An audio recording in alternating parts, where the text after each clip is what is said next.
Alright. Welcome to Sideboardmtg. My name's Eric, and it's Subscribers Sunday.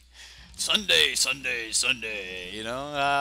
One of my favorite days of the week. We get to run some of your guys' decks from the Reddit, and I guess I'll just start with the Reddit pitch because out of all the things that I would love for more people to join, it would be the Reddit, where you can post your decks and have those played right here in Subscriber Sunday. You can get a lot of feedback, things like that. So 100%, if you're new to the channel and you've just recently subscribed or just not subscribed at all and you want to get in on this, go ahead and hit that subscribe button, hit that like button so more people can see the community decks, and then get over to the Reddit. Surf through the Reddit, find some decks, maybe get some innovation, post your decks and give other people innovation, or possibly just go through and, look at the decks and give a little bit of feedback of your own. It's always welcome. Constructive feedback is welcome. And if you do post your decks, other people will give you some feedback. So it gives you a good way to get your deck out there to an active community. I know that, sometimes when you put on tapped out or things like that, and not to say anything bad about tapped out, but sometimes you don't get a lot of feedback, and we have a really active community, and I personally go through every deck that is posted. Like it hasn't always been the case, but I have made a serious effort to make sure that I go through every deck and at least give some feedback on each one of those. So if you want to do that, by all means, join the Reddit. And let's talk about our first deck here. Let me go ahead and get rid of that graphic. What's up, guys? What's up? How you doing tonight? So we're gonna be playing some Jun and Sons. I just seen it like this, and I was like, Jun and Sons. Yeah, there we go. So I knocked the D off of Jun, but I thought it was funny. Anyway, this is a interesting deck. I'm not 100% sure that I like the cathartic reunions here, but if you're pitching the wrong creatures or multiple extra creatures or something like that you have, it's not that bad. I kind of like it. So we'll see how it works, and I know I like it with Liliana, but you've got the explore trigger, putting cards in the graveyard, things like that. It almost looks like this deck really needs Journey to Eternity. So I was thinking that maybe Journey might fit in here somewhere, as you do have some of the better creatures to be bringing back. But the deck does have this jank combo in the other end of it. Sunbird's Invocation into Approach of the Second Sun, as all of you know from me playing it in the past, that if you hit another Sunbird or Approach of the Second Sun in the top 7 cards, then game. All right. Either way, I do like the deck. For Vraska's Contempt, with only 24 lands, I'm a little bit worried about that, but we do have a lot of filter, I would call it. I mean, what would you call Explore, right? Is it filter? Is it, selection? Yeah, I guess selection. Either way, it's advantage if you actually hit the land, so it's somewhere in between, I guess. Selection, maybe? Either way. That's the deck. Let's look at the sideboard here. Now, we've got 4 Duress, Direfleet Daredevil, one of my favorites. I mean, come on. I like me some Direfleet Daredevil. Oh, Brash. Brash is in the house, boys. Rekindling Phoenix as 4 of. I guess we bring this against anything that's got black, and we need, their Vraska's Contempt there instead of on, like, Lily. Maybe. I don't know. Gideon's Intervention. Double white Gideon's Intervention. Did I miss something?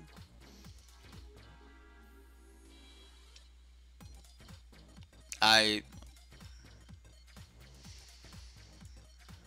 had to have missed. Like, maybe you're just gonna flip through it, hit it on Hit it on your Sunbird's Invocation. I don't even like the double white here. Like, we do have Inspiring Vantage. The good part about Approach is it's only a single white. So, all right. I don't know how much I like Gideon's Intervention. Maybe Cast Out. You know, that's a single white. Is Ixalan's Binding double white? Either way, Lost Legacy's not bad here. I like Lost Legacy. Death Gorge Scavenger's good, but if you're only going to have one, I think the Crook is just safer. But it is kind of a Reanimator deck, kind of. Like, we're missing some major construction parts that I would like to see in a Sunbird's Invocation deck, but for the most part, let's play it. Let's find out what it. Let's see what it looks like, and let me get some shout outs to you guys here. What's up, Max Salvete, Rush, Alex, Zaxadillo, Andrew Pelletier, Philip Wumbacher, Alex Murphy, Brian. I've already said Alex like 4 times.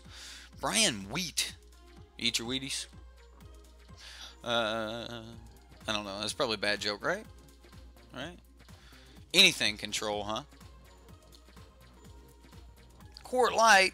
Welcome. Welcome, Core. And then Ryan the Fire Burns.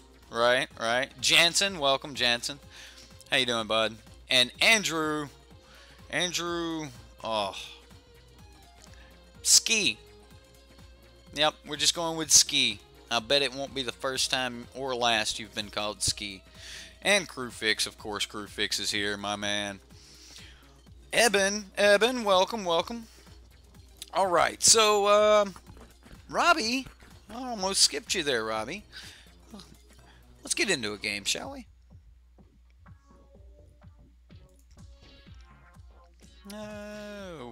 We've got somebody waiting.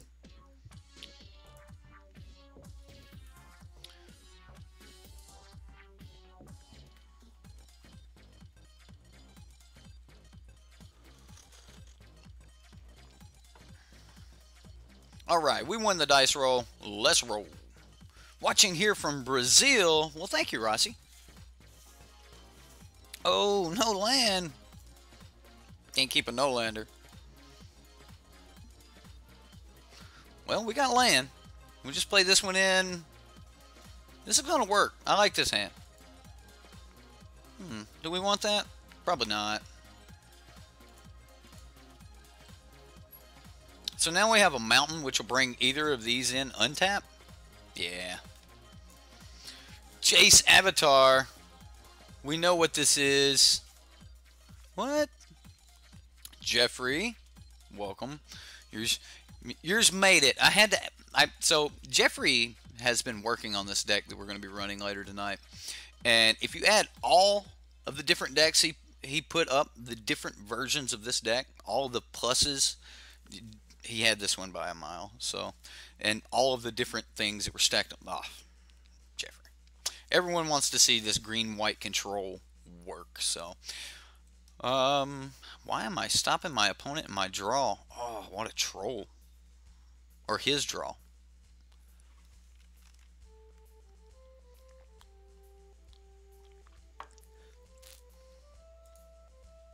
Well, we don't really have much to play here, so, I mean, at least next turn we'll play Jade Light Ranger and go from there.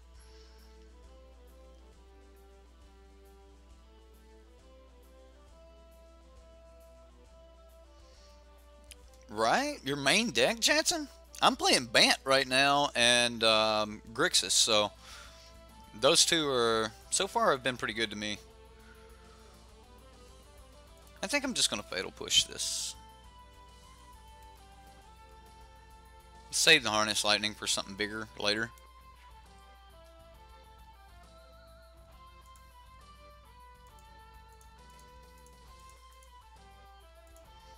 And then just Jade Light Ranger and see what happens.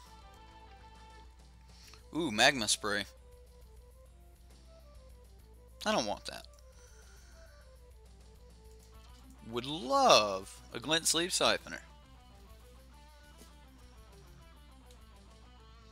So next turn we will draw glint sleeve, play Merfolk Branchwalker, see if the next card would be a land, and then if the next card is a land, then we can play the glint sleeve or hold up Harness Lightning, either one. Heat Wave, wow, it got up about 75 here. Fahrenheit. I don't know where you're at, Salvete.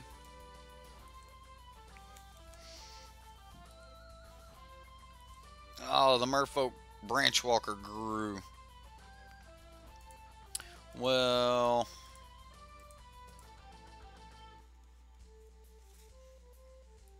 land. Come on. Oh, well, that would help me get land. Sure, I'll keep it.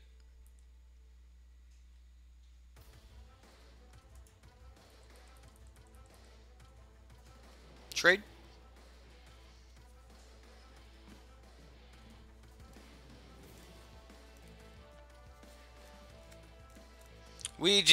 I should just probably be dumping everything for lands to get to Sunbird's Invocation, then my top deck beats his top deck.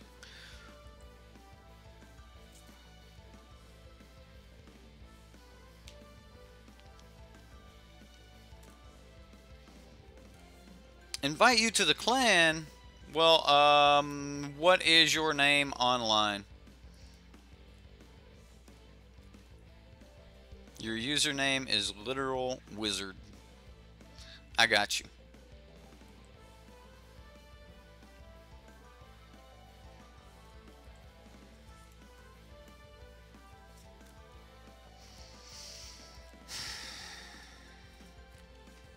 All right. Double snake. 3 cards in hand. It's going to get out of hand. Have to go for land, though.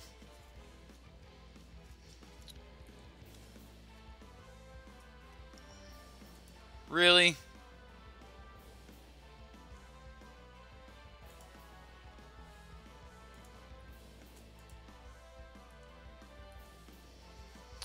Wow. I mean, just wow. Just dump Harness Lightning, Vraska's Contempt. It's okay. It's okay.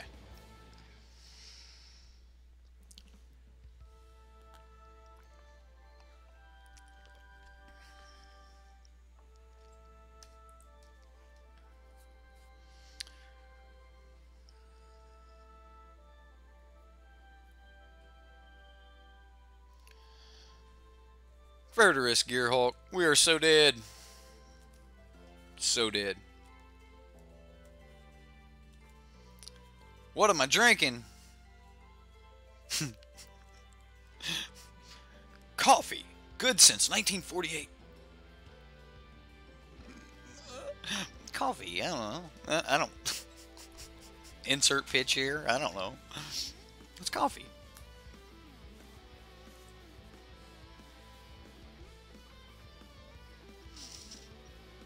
Yeah, I'm so dead. No, no, no. Especially not with this thing. No, we're not going to go there. I'm not going to get banned from the community for being inappropriate.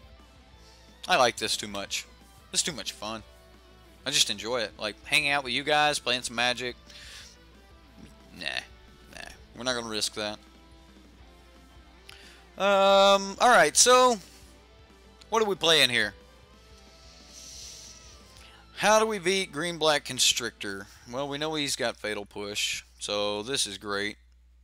The Phoenix is going to be good to tax his Contempts.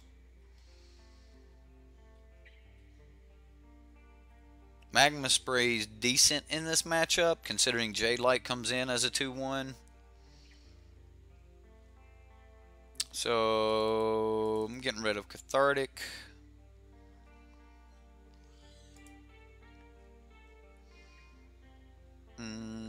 I don't think we're winning this way. I'll leave 1. But Everything else, we just need to be a good red-green deck. A good Jund deck. Alright.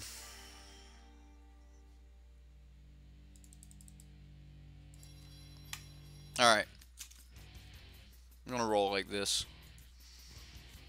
It seems like we're just missing pieces to being the Jund deck and being like good. It was like my impression is starting to be that this deck is, you know, Jund monsters but broken. Like when you try to add something like, you know, approach to Jund monsters, I don't know. I don't know. Well, we can do stuff. I'm gonna keep. It's not a horrible hand.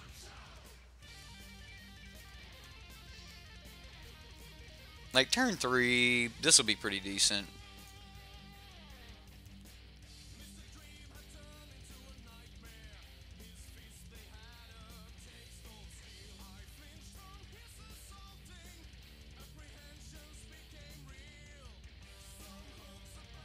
What? My mirror? Is it crooked? Yeah. I think it's actually the camera. The camera is crooked. So your whole world's crooked. Is that better? Ooh. Perception. Does that help? Yeah? Feel better about it? Okay, let's play some Magic.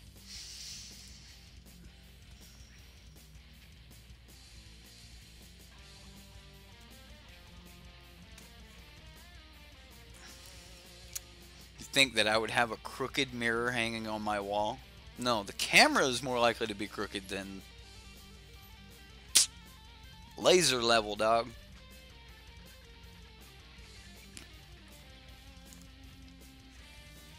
Black source. Oh, well, I'll take that. That ain't horrible.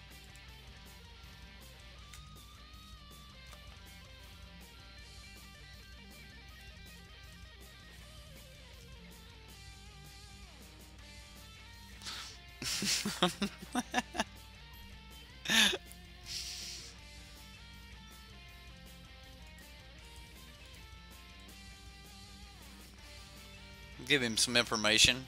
There we go. So before you even bend this or draw it, forest.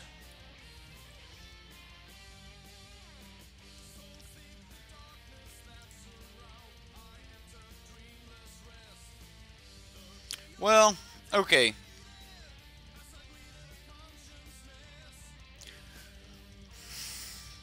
We're at kind of an impasse here.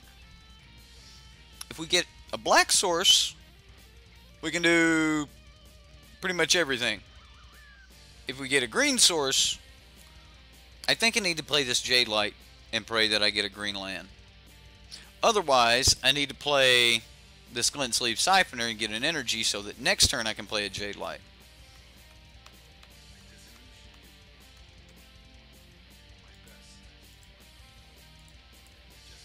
Yep. That allows me to, I don't know, pretend that I'm holding up another magma spray.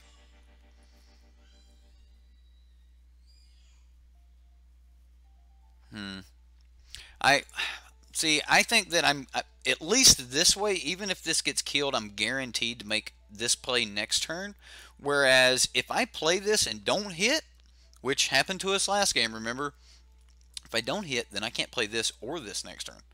So, it's like, play this for no value. Ooh, I don't know. I don't know.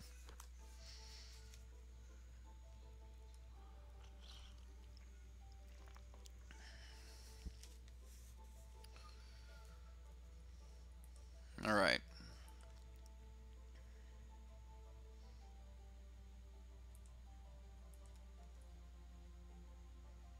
Wish I had a Harness Lightning to burn into that. Okay. So, this is kind of sweet.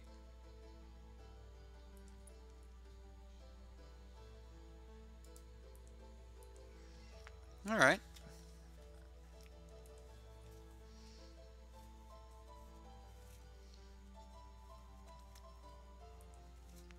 So now I'm actually inclined to just Merfolk Branchwalker and again pretend that I'm holding up another magma spray.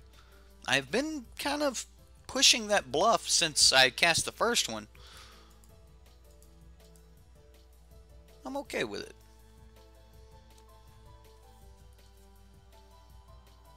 I wouldn't mind. I've got plenty of...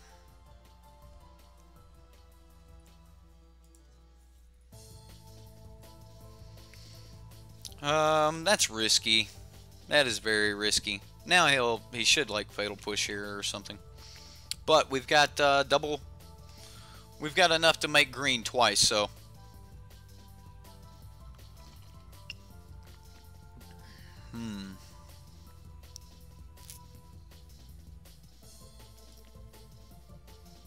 Alright, opponent.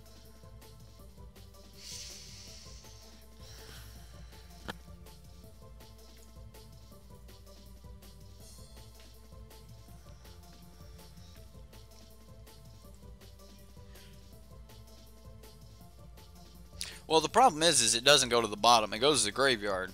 So...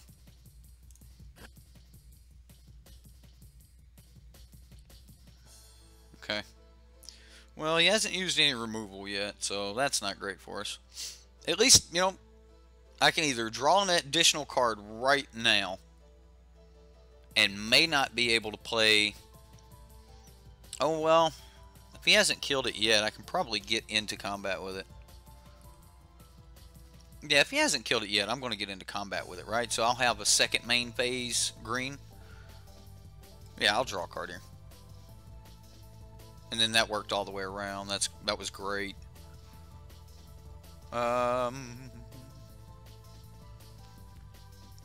So yeah, now we can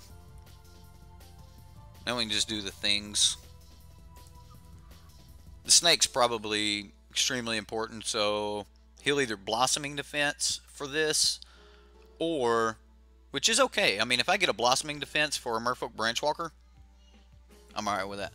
But I don't actually expect him to block at all.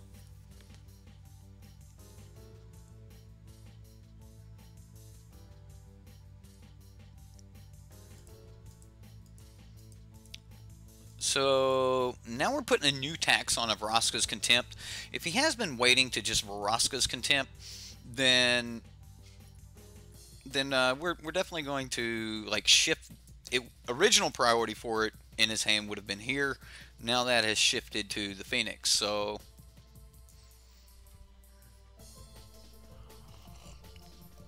Karn in Standard. I remember the last time Karn was in Standard and I liked it. I was playing Blue-Black Control and it was good. It was good. I like Karn.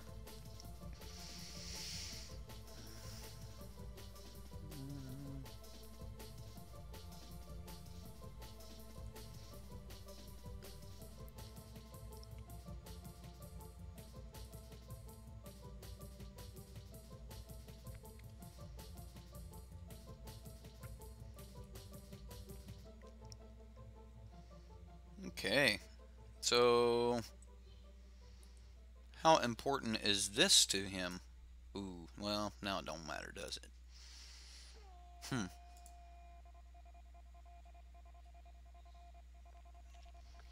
Okay, hold on. So there's a line here where I play J-Light and pray that there's a land in the next two that comes in untapped. And if it comes in untapped, then we can Harness Lightning, clear the way.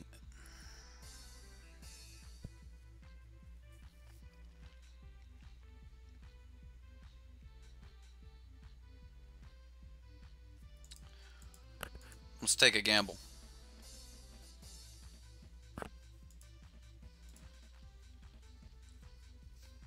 Kill the snake.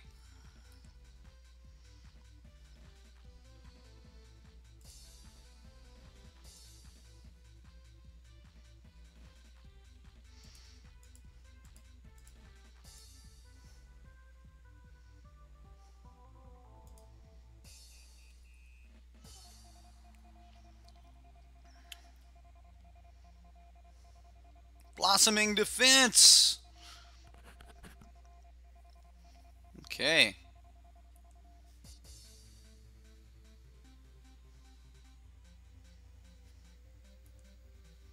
So now he will spend an energy to fatal push my Phoenix.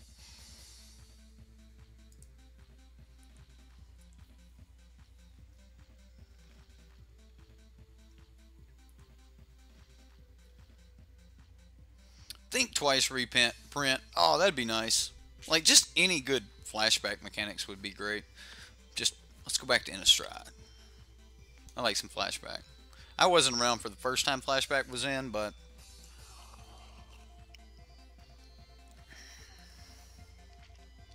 at least with us casting that,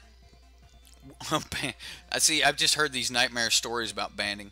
I'm actually gonna like this is gonna be draw. I've heard nightmares about banding, and I have no clue about banding. Suspend would be cool. I like suspend. Although suspend might get a little dangerous with as foretold in modern. Like, let's go back to the plane. We went back to 2 years ago. Ravnica? Deep Root? What? What other merfolk you got? Seems a little strange. Unless he's got like an enchantment that turns them all into merfolk. Return to Ravnica. I like it.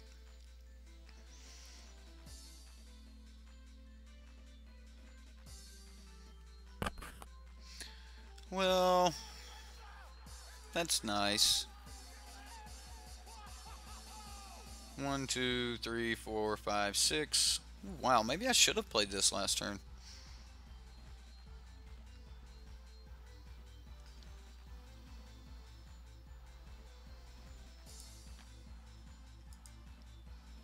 Well, let's see if he's got a kill spell.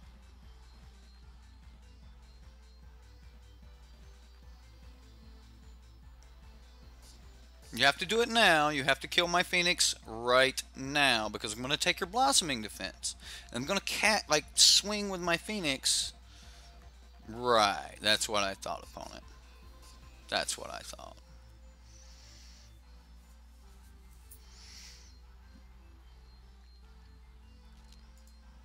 So now I'm going to take your Vraska's Contempt.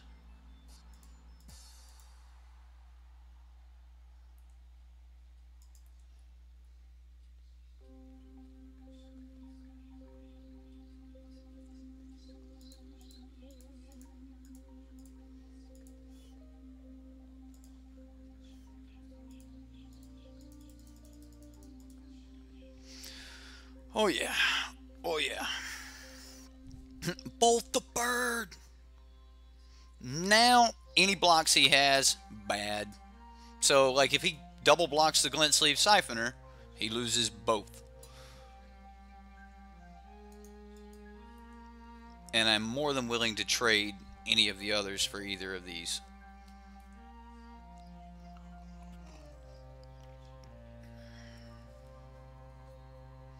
So he can go to 2, kill the Glint Sleeve.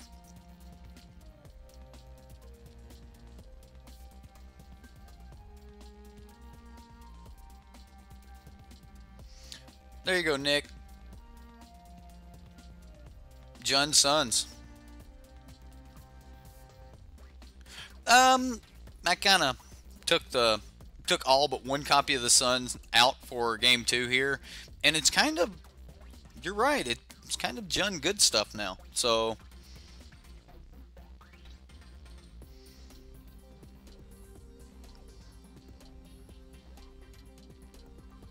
Chupacabra. That was pretty good. Chupacabra was pretty good.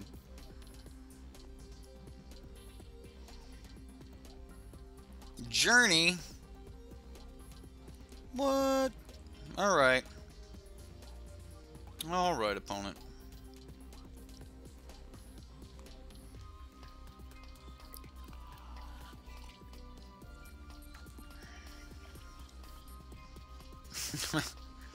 Okay, so that's Jade Light.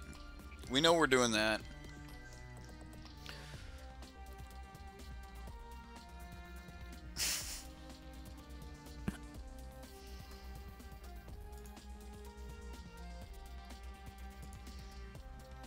So I play the untapped source here, and then I can cycle twice.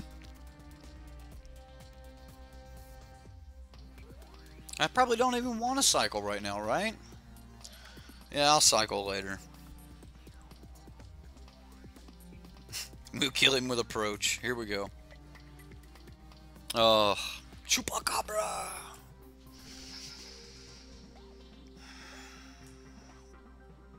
Rishkar.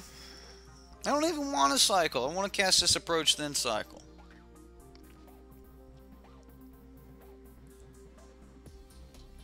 So, as far as the approach thing goes, I like being able to just play this, dump 2 cards. That's not bad.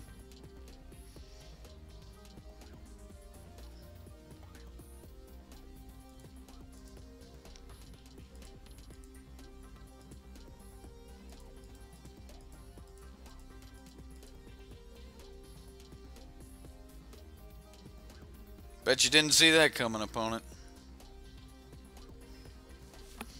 All that work to get him to 5 and then just going to finish with approach. Well, when that's supposed to be your top end, that's supposed to be your finisher, right? Like 7 mana card sitting in my hand, it should have been, I don't know, something big to finish that last 5 damage, but it was not. It was approach. So maybe that's a comment we need to talk about when we're wrapping up this deck.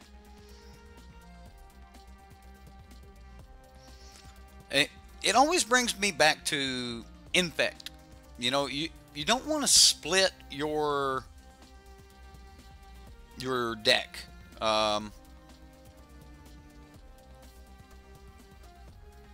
So taking 3 here has like no effect on us.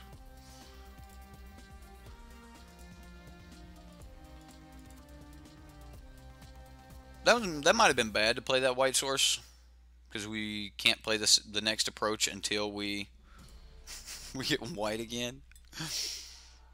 So maybe I want to play this Phoenix here. Maybe that was a punt to cycle that white. Maybe. I want to play Phoenix. I just want to cycle again.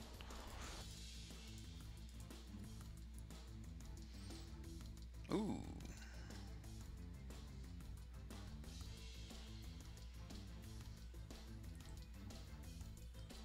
Okay. Right. As soon as I did it, I was like, it might not be what I wanted to do. Right. Yeah. That's definitely a punt.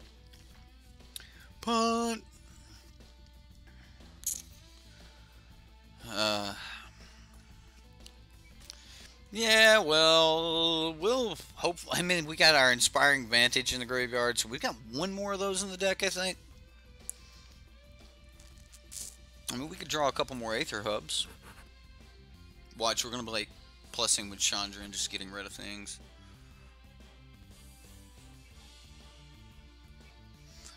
Ballista for $1 billion. He's going to come back at 4.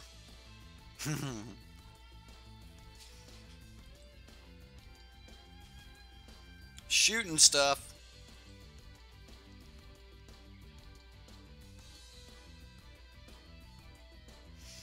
So I'm tempted to just plus Chandra. No, we can't ult Chandra. Not with this on the battlefield.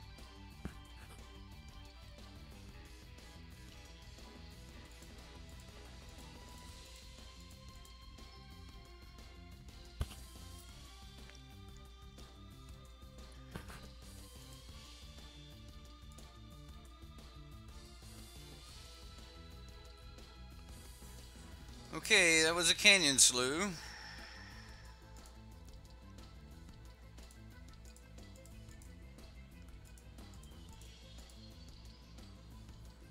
We'll throw up a blocker. I mean, this is pretty good against like Rekindling Phoenix, so he just shoots the little elemental. It's not great. It's not great at all. To be continued. Punt equals death.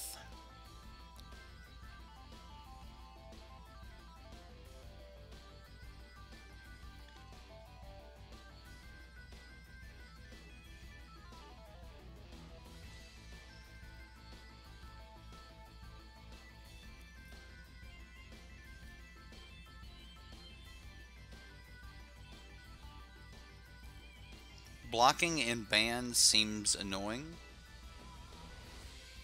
Fatal push. He's going to fatal push his on Chupacabra to bring it back.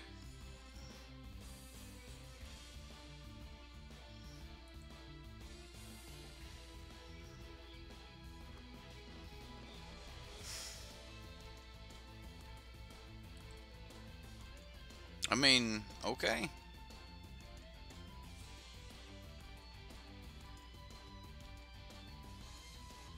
I mean, what just... Did you guys see what just happened? Alright.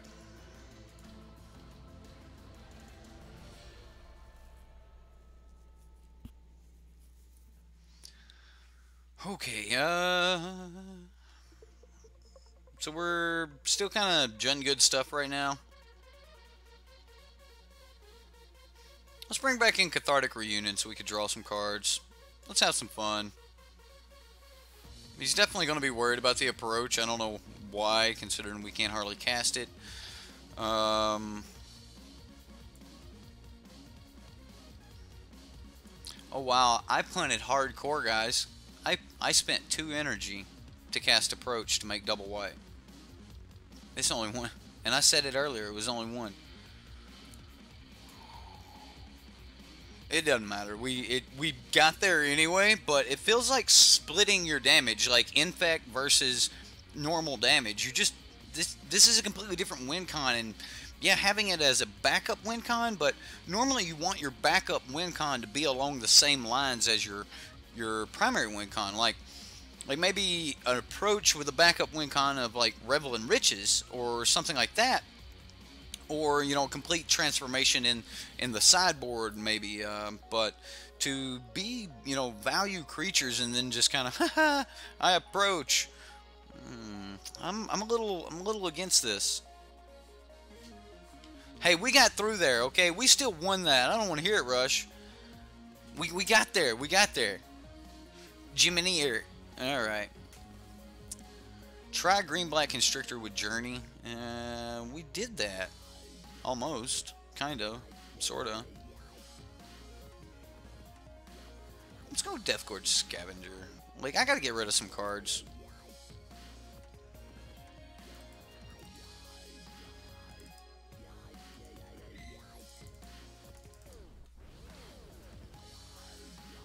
So, I am not either, David. I don't think this is the actual right deck for approach. And I think the deck's pushing too hard on like, okay, so it's trying to hit double green on 3 for this, right? And then you want to hit double red on 4 for this, but you might want to have a Vraska's Contempt up that it's running 4 of, also on 4. Taxing the mana too much for me, guys. So, I mean, that's probably where I'm going to end up, like, leaving my thoughts on this deck is we're taxing a little too much to be able to do certain things. Like, if you want to do these other things over here, then you're gonna have to let go of some of these other things over here. So I don't know. All right.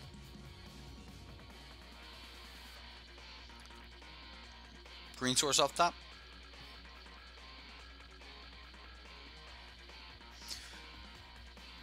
Haven't been there past couple of streams. Did we talk about what you posted to Reddit the other day about the possibility for the new monthly challenge?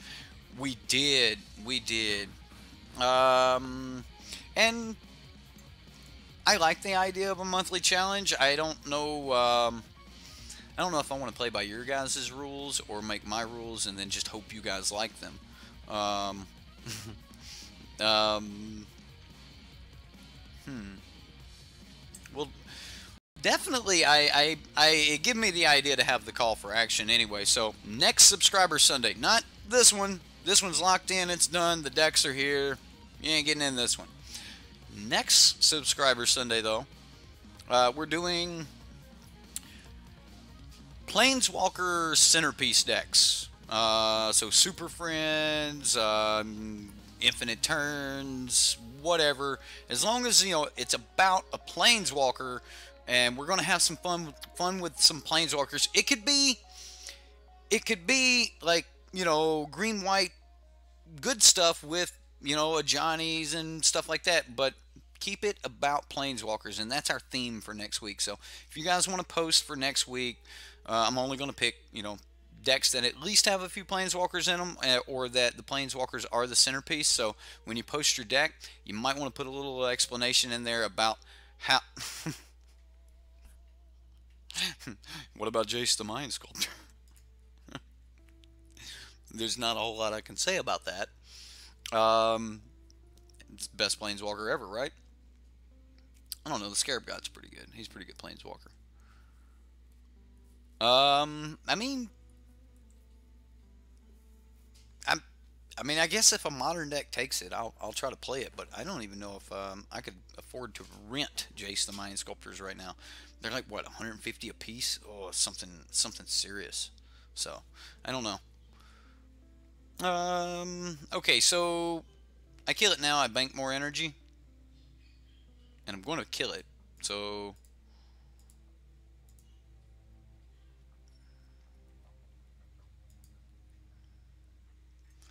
there we go.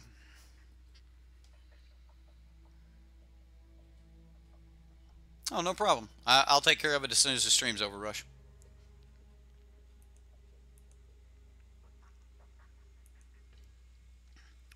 Ooh, green source. How does that help us?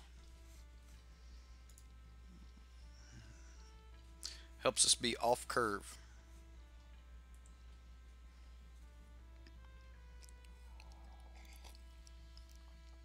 Jace's unbanning is terrifying. I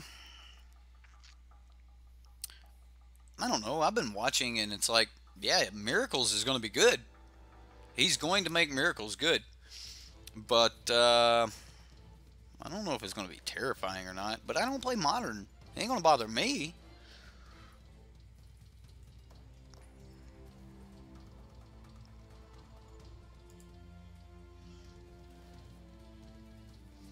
He's got 3 cards in hand. I assume he's going for stuff, so...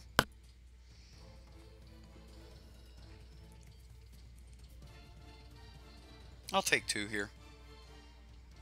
We'll clean it up afterwards. If he doesn't follow up, I'm not casting anything.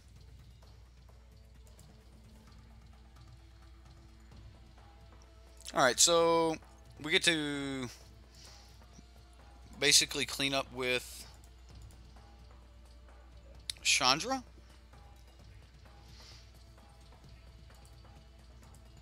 And if he kills it, then... So if he's got a Vraska's Contempt, it's already done its work. If he doesn't have a Vraska's Contempt, then I get to get down Sunbird's Invocation next turn. And then we'll have some fun. We gotta play Vraska. We gotta play some Sunbird's Invocation again. Bye, Chandra, but honey, you did your job. You were... Thank you, girl.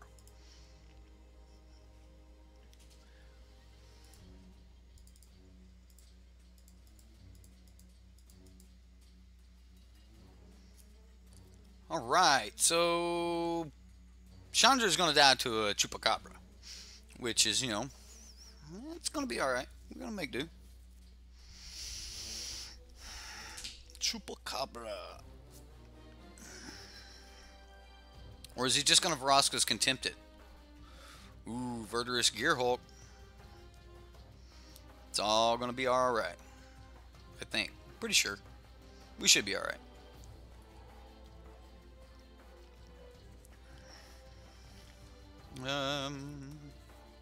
So we can stop 6 points of damage next turn, gain 2.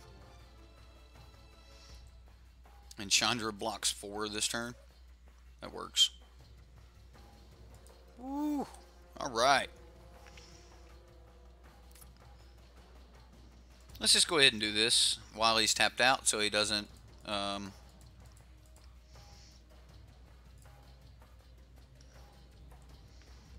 top 4. What? 4 land.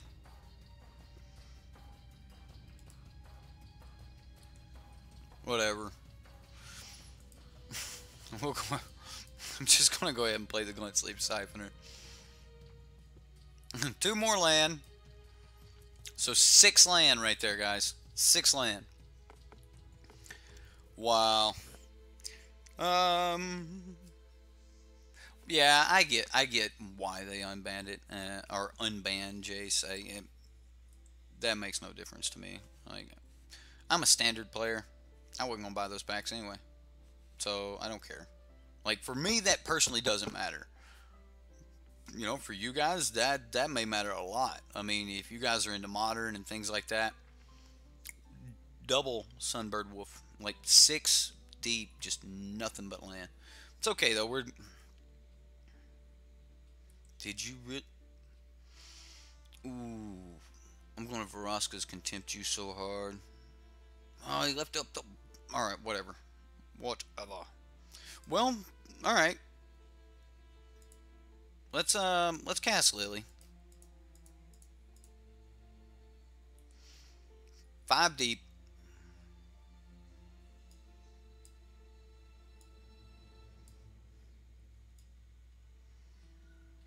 Alright, I wouldn't mind some more land. This could get big enough to block with the...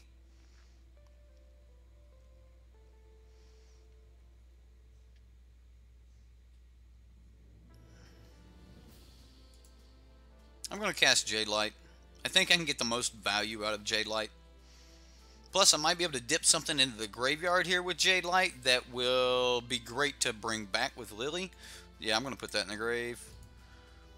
And we'll put that in the grave. And then we'll mill 2 more with Lily here. Make a zombie.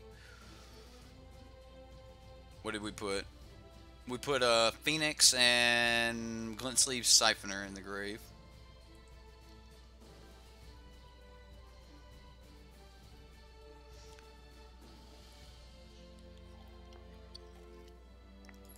Yes, it has to die, not be exiled. So, I think I'm in a position here where I can just chump block with the zombie.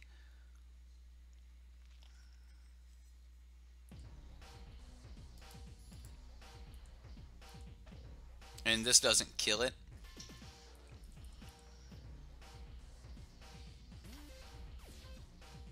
And he can't Ravenous Chupacabra his own Chupacabra.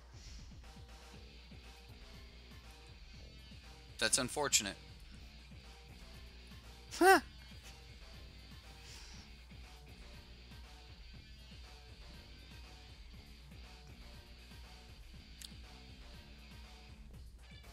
What's the chances there is another Vraska's Contempt in the top 5? And you know what? The play worked last time. Why won't it work this time?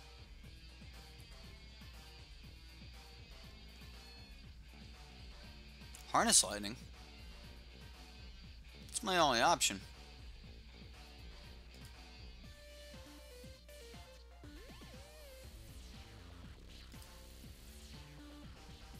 Alright, so I'll cast Harness Lightning.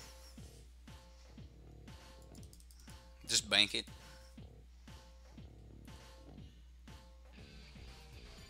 Okay.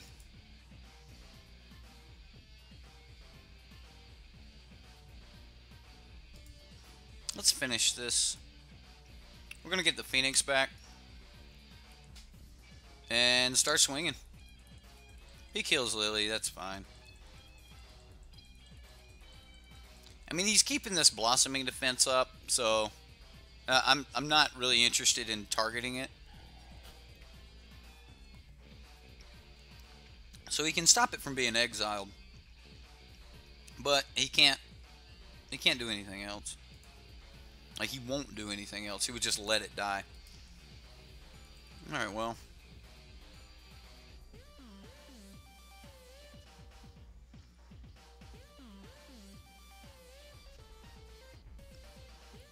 Make it too big. I can't kill it. Alright, good. Well, I've got a good blocker now and then.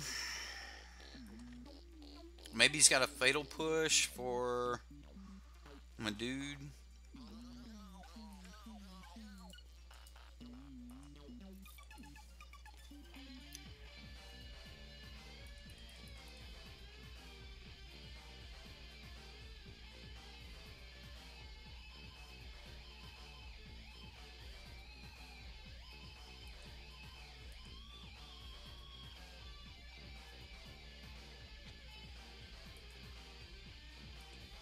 Alright, well, we get a 4-4 Phoenix, or a 4-3 Phoenix back with haste. We get this thing, which is great. So, yeah, let's just do this. Let's look at the top cards. Oh, another Vraska's Contempt. Yeah, let's do that too. So, we're going to target that thing. So we'll try to just contempt them both.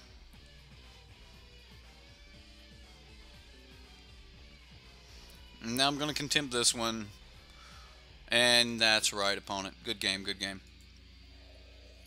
Okay.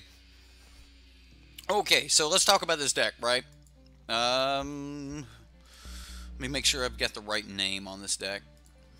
The deck's not bad, alright? So this is Jun and Sun by Eben. Eben Klein, this is your deck.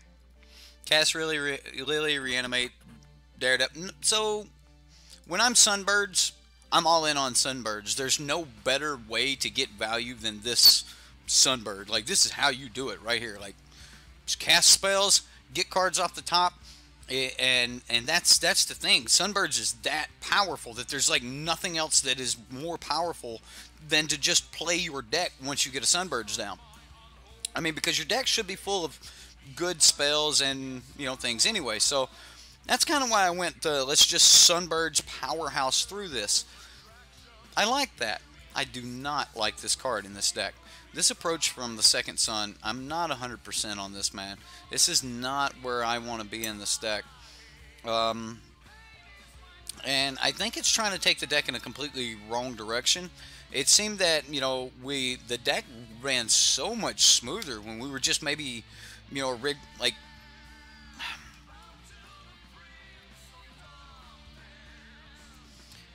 this is the wrong card for this deck. If you are trying to be, like, the red-black thing, that's perfect. Merfolk Branchwalker, not a problem, alright? But it's only one green pip there. But when you're trying to hit double green on 3, and then you want to have double red or double black on 4, it's either going to make it where you can't cast this, or you can't cast one of these. And if that's your curve, then that's important, right?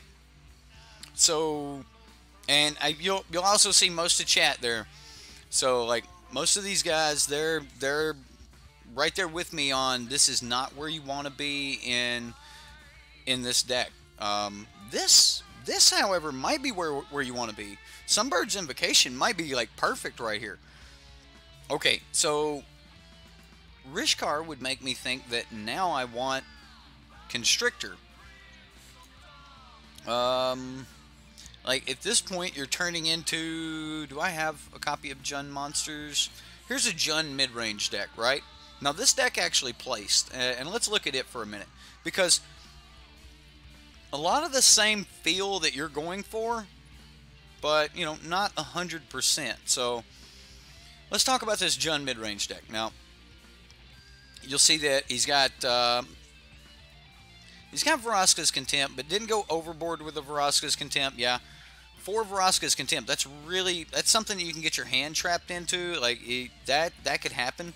He's also got 26 lands here. You're only running 24, and in the one game we did see one of our matches that we were a little choked on land, even though that we were cycling through. But yet other times there was a patch of 6 lands stacked. So not really enough gameplay here to see if your Merfolk Branchwalkers are going to be there for the lands, like so that you're going to get into those higher end of your mana curve or whatever. But he's making some of the use of his black here with you know, Scrap Heap Scrounger, things like that. I don't necessarily think that you need to go with a Cathartic Reunion, and for the most part it looked like you basically took, you know, this top 8 deck and broke it by putting Suns in it. And that's something that I really can't get behind that, because I don't want people to get used to going, this is how I make jank. I take a good deck and I just stick this jank thing in it, and that's not necessarily right. Like, if it's the right piece of jank, then maybe, but you know, don't just take a good deck and be like, all right, bam, all right, I'm just going to stick this piece of jank in here, you know, with the Sunbird right into the approach, and then kind of go from there. And I don't want to get, you know, people into the habit of thinking that that's okay, because overall you're probably weakening the deck. Now, if this was some other deck, like maybe you know, I don't know, maybe somebody had created like a Bant approach style deck that could support Sunbird's Invocation, and you wanted to like stick Sunbird's Invocation in one of those type decks, that would probably be an acceptable piece of jank.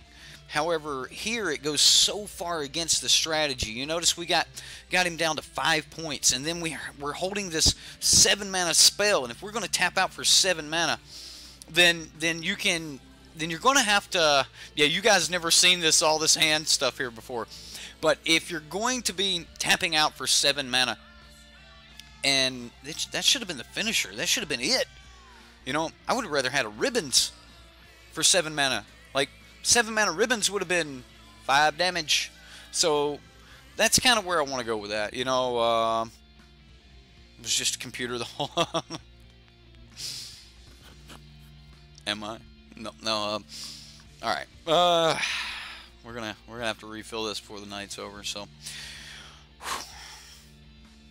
Eben, not to attack your deck here or anything, but I think that your deck actually gave us a really, really good lesson that I think we all need to really pay attention to. And you know, that's just something that we need to be wary of. And we're a community of jank. I ain't gonna deny it. I love jank. I love winning in crazy ways.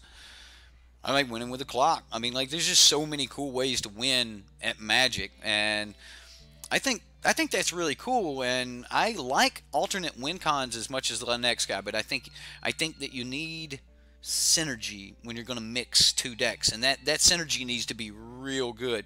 And that might be kind of what we're going to hit on here the rest of the night, because I think we got a little bit of that going on here with our next deck. Eben, thank you so much for supporting the channel, and you know, giving us a deck to look at, and you know, letting us give you some criticism on it. I hope that it was constructive, and I think that you have a really powerful deck here. We won the game. We won the game, and we did powerful things. So honestly, maybe, I don't know, instead of 3 approach, change your 3-drop out, so that you have a different 3-drop. If you want to keep it in green, that's fine, but stick 2 journeys in there. Just 2 journeys, and then that leaves you, you know, you're trading out that Jade Light Ranger and 1 other approach. So that's a 5-card slot, or that's a 5-card slot. Yeah, it's a 5-card slot.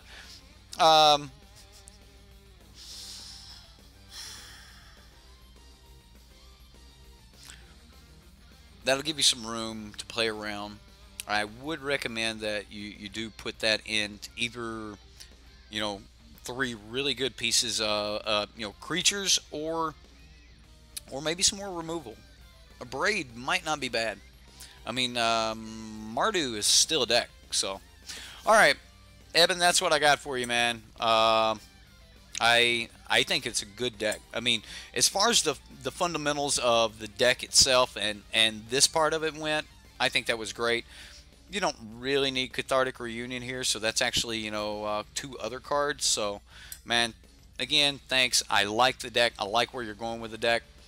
And you might even want to look into Nissa in the sideboard or something like that. Nissa or Vraska.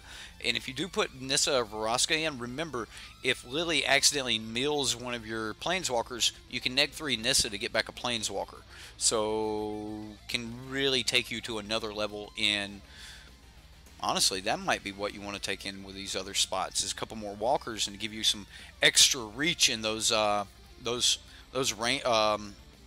control battles and stuff. If they're worried about wiping the board and things like that, they might not be able to deal with your Planeswalkers, and that actually might be where you want to go with this. I mean, use Sunbird's Invocation, a 5-mana Lily, and then drop down a Nissa on top of that. Hey, that might be worth looking at, Evan. I might even play around with that and see what I can bring back to you, and see if I can come up with something. But yeah, I do this every time. What did I do? The end of the beginning. That was only one deck. Yeah, this is Subscriber Sunday. I'll spend time on these decks. Like, if you got it into Subscriber Sunday, then hey, Crew Fix, you still here? All right, what is it? What is it? One more time, Crew Fix.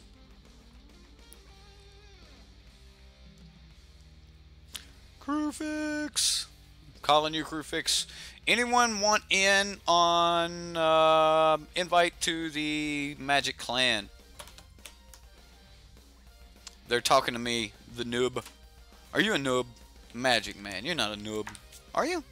No way. Literal wizard. There we go. Hope he's online.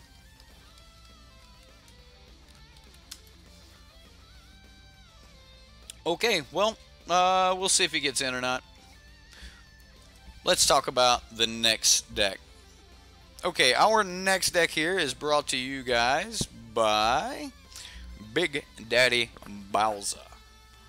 Alright, so Big Daddy brings us a meal deck. That's right, ladies and gentlemen. Fraying Sanity. Yeah.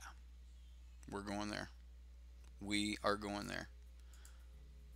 Oh, what? No. Something missing here? No Fleet Swallower? Whoa. That's too much. I'll go ahead and let you guys know it's in the sideboard. There's one copy in here. He's doing this the hard way, guys. Alright? Yeah. Zombie meal. But he can go get it, main board, like if you need to get there. Yeah, it can be done. So, yeah. I'm not 100% sure if he's milling himself or milling the opponent, or a little bit of both. And I think that it's a little bit of both. I'm not 100% sure that if you don't have your Fraying Sanity, you have a chance to mill anyone out at all, period. However, if you do have it out, then yeah, like all things all of a sudden become possible. Like this just... Alright, personally, I would like to play it and see if, you know, milling your opponent is a viable strategy here. And if it's not, you know, we'll see.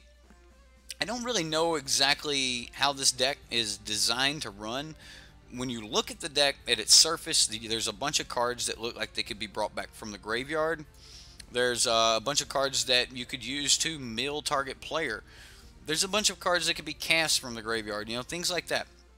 So, are we trying to mill ourselves? Are we trying to throw like Champion of Wits and Viziers in our graveyard?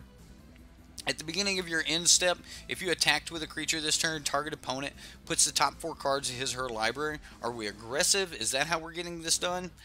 I think that we're just trying to be mildly aggressive, and then, you know, get down our Fraying Sanity, and then from there, Navigator's Ruin, and so on and so on. So we're going to try to get our enchantments down, and then just kind of play Magic, and hopefully the opponent will just be milled. Alright, we'll try it. I'm just gonna jump into this one. I don't know enough about mill and current standard to know if this would actually hold up against anything or not. It might. This may just be the bee's knees. But I know that when I was looking at it, it was just really hard for me to give any feedback because I don't know. I mean, it mill's so.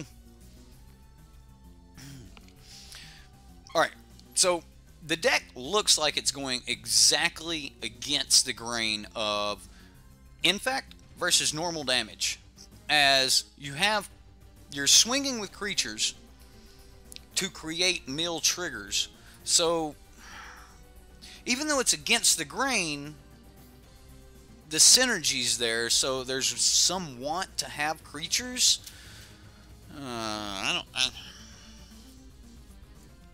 Like, it's almost like Wizards designed this asking us to build a deck that was not the way you're supposed to build it. So like, let's break the rules, and that's a Mark Rosewater special right there. But it kind of takes us outside of our comfort zone for sure, because we've always been told, if you're going to go mill, you either need to go pure control and mill that way, and have a mill win con like what was it, Nephalia Drownyard, or you need to go into some other, I don't know. Just pure meal. This just seems weird. Right. Sphinx's tutelage was about a very singular design. Main board, it was going to do one thing: get down the Sphinx and then see as much of its deck as possible, creating triggers to mill you out. When Michael Majors made that deck, that deck was so good. Oh, red blue Sphinx's tutelage, mill you out by turn 5. That's power, and it only took one good piece of mill to make it happen, and then the rest of the deck was built around that enchantment. So if we can mill 4 every time, every turn, is that enough? I don't know.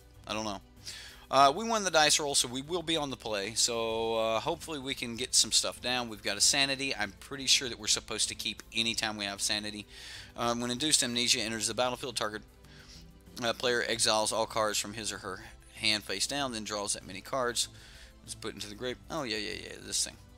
I'll keep. I wasn't interested in this card anyway. I drafted it once. It seemed pretty good. Maybe I should have played the black source so that the opponent would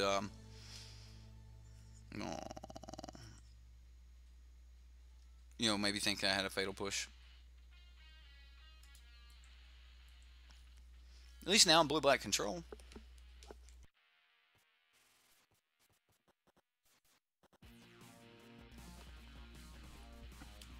Oh no! So he's got a big hand. All right. If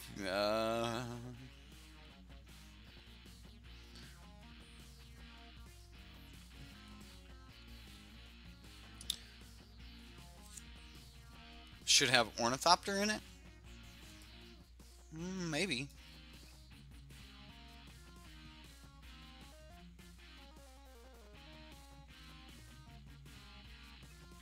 Well, that's interesting. Let's just do this, and then we'll try to be just as fast as possible. So next turn we go Amnesia, and then is put into the graveyard from the battlefield. Return exiles cards to their owner's hand.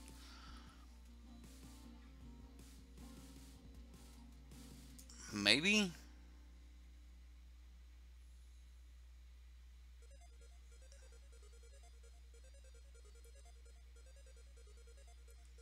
Alright. I'm thinking that, like, you just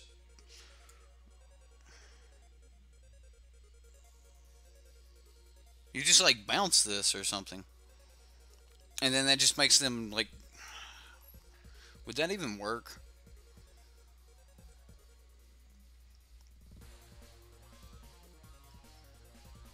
I don't know, but we're going to have to mill a lot here.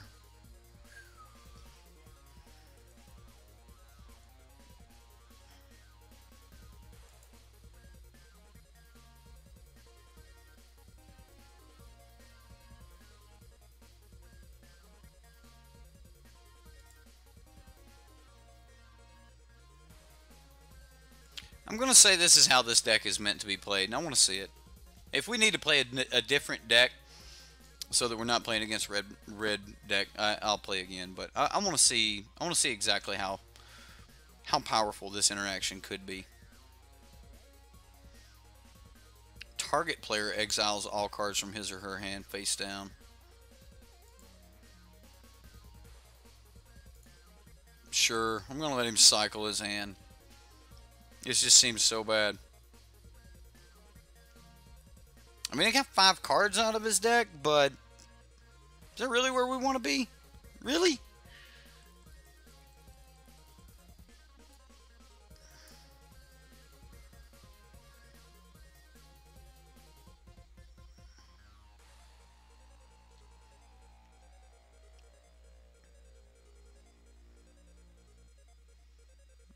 I mean, we're just going to take $1 million here. Main board Emrakul beats this deck. Understood. Yeah. I can see that.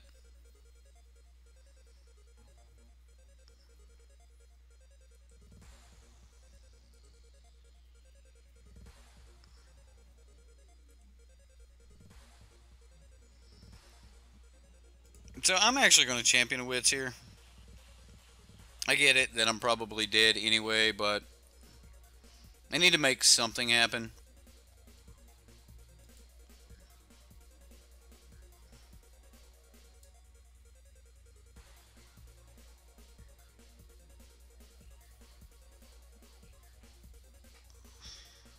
Ain't gonna work.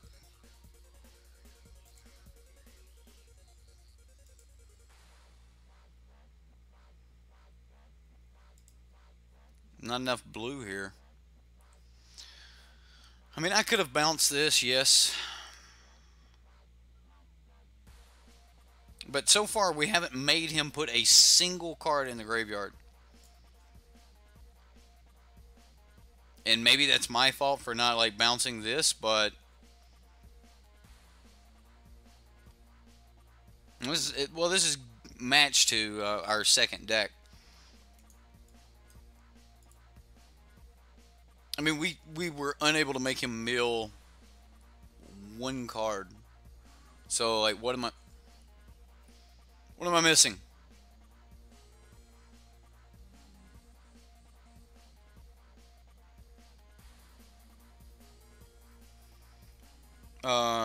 What's up, Ike? Corey, we got a whole bunch of new people in here. All right, so if I would have bounced Amnesia there, I would have had to do it on his turn, which he was going to play Glorybringer anyway. Like, what? Am I going to give him 9 cards in hand? He dumps 2 at end of turn. Like, no.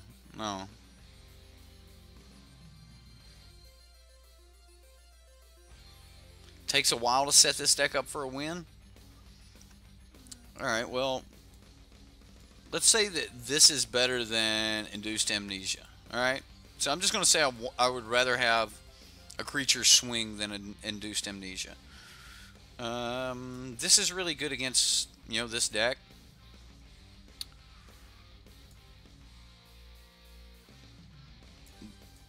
I mean, Unsummoned's not bad here.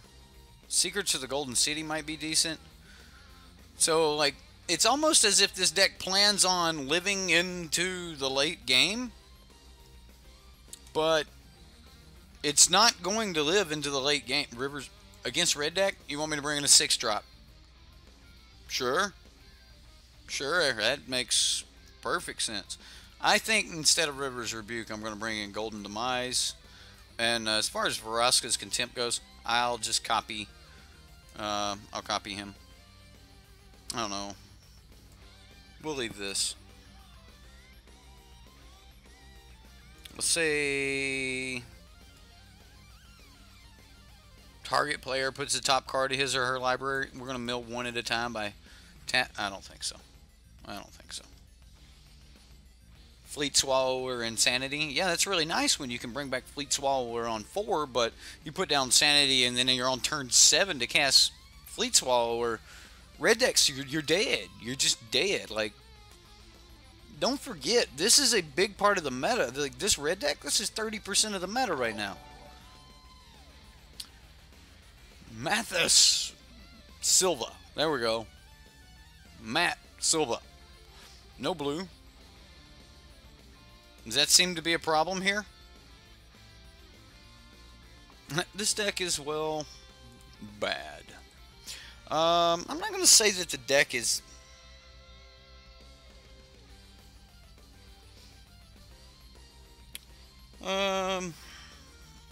Yeah, I mean, this is probably not where you want to be with Meal. He did say that when he did win, it was most of the time he'd win with, you know, a zombie aggro plan or something like that. That the Meal wasn't very likely, and I think it's because he's not really based on the Meal strategy. So I'm not going to give any advice for this deck. I'm going to give one piece of advice for this deck, but Cameron Mathis, he's like, no, that's Mathis. This is how you say Mathis, right? Thank you for subscribing, Cameron. Well,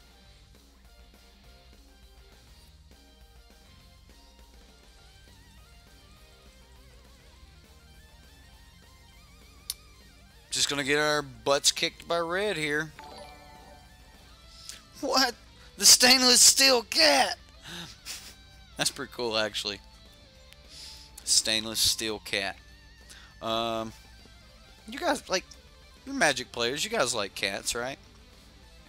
Before we go to the next deck, I'll go get a refill of my coffee, and I'll bring somebody in here to introduce him to you guys. Oh, sweet! We got a blue land against red deck. Pain land. Got us.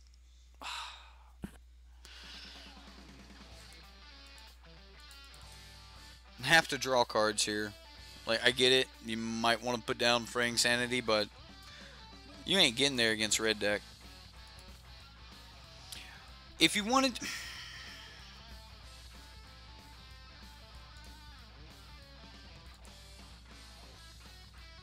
I kept this because of cycling, but I would have to pay a blue to cycle it. We're so dead. Sacred Cat? Nah, I've got a big... He's a big fat cat. Every streamer has shown their cat, and I was like, well, I've got to get in on this here. So I'm just gonna bring this big fat furry ball and be like, let you guys check him out. It's my buddy. His name's Fox. He's pretty cool.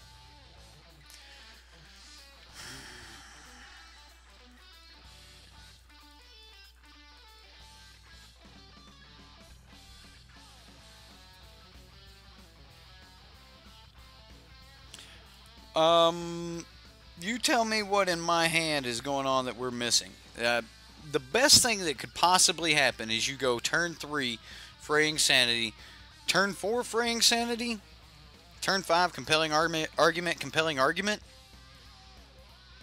Like, that is a comp. Like, you could win the game right there. Bam, done. In most situations, you could just win the game. However, yeah. Get a fat orange cat and name it Richard. Garfield. That's clever. Alright.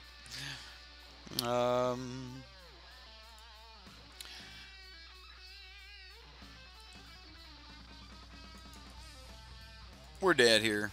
Right? I can go to 1 if he doesn't have removal.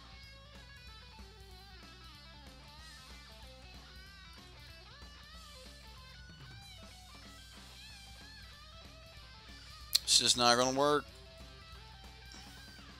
I don't really have advice for this, Big Daddy. It's just... BigDaddyBowser, sir. Yeah. So we go to 2, or like, I have to take 1. So I would have had to have taken 1 to even cast the blue spell. And then, you know... The Soul Scar Mage would have hit us for 2, or the Oncrop Crasher would have hit us for 3. So either way, we were dead. I am not playing that again. So let's assume that I was just completely clueless. We're just going to start with an apology then. I don't know how to operate this deck, and I don't know if it's because the deck is non-operational or there's just some key piece that I am just not seeing.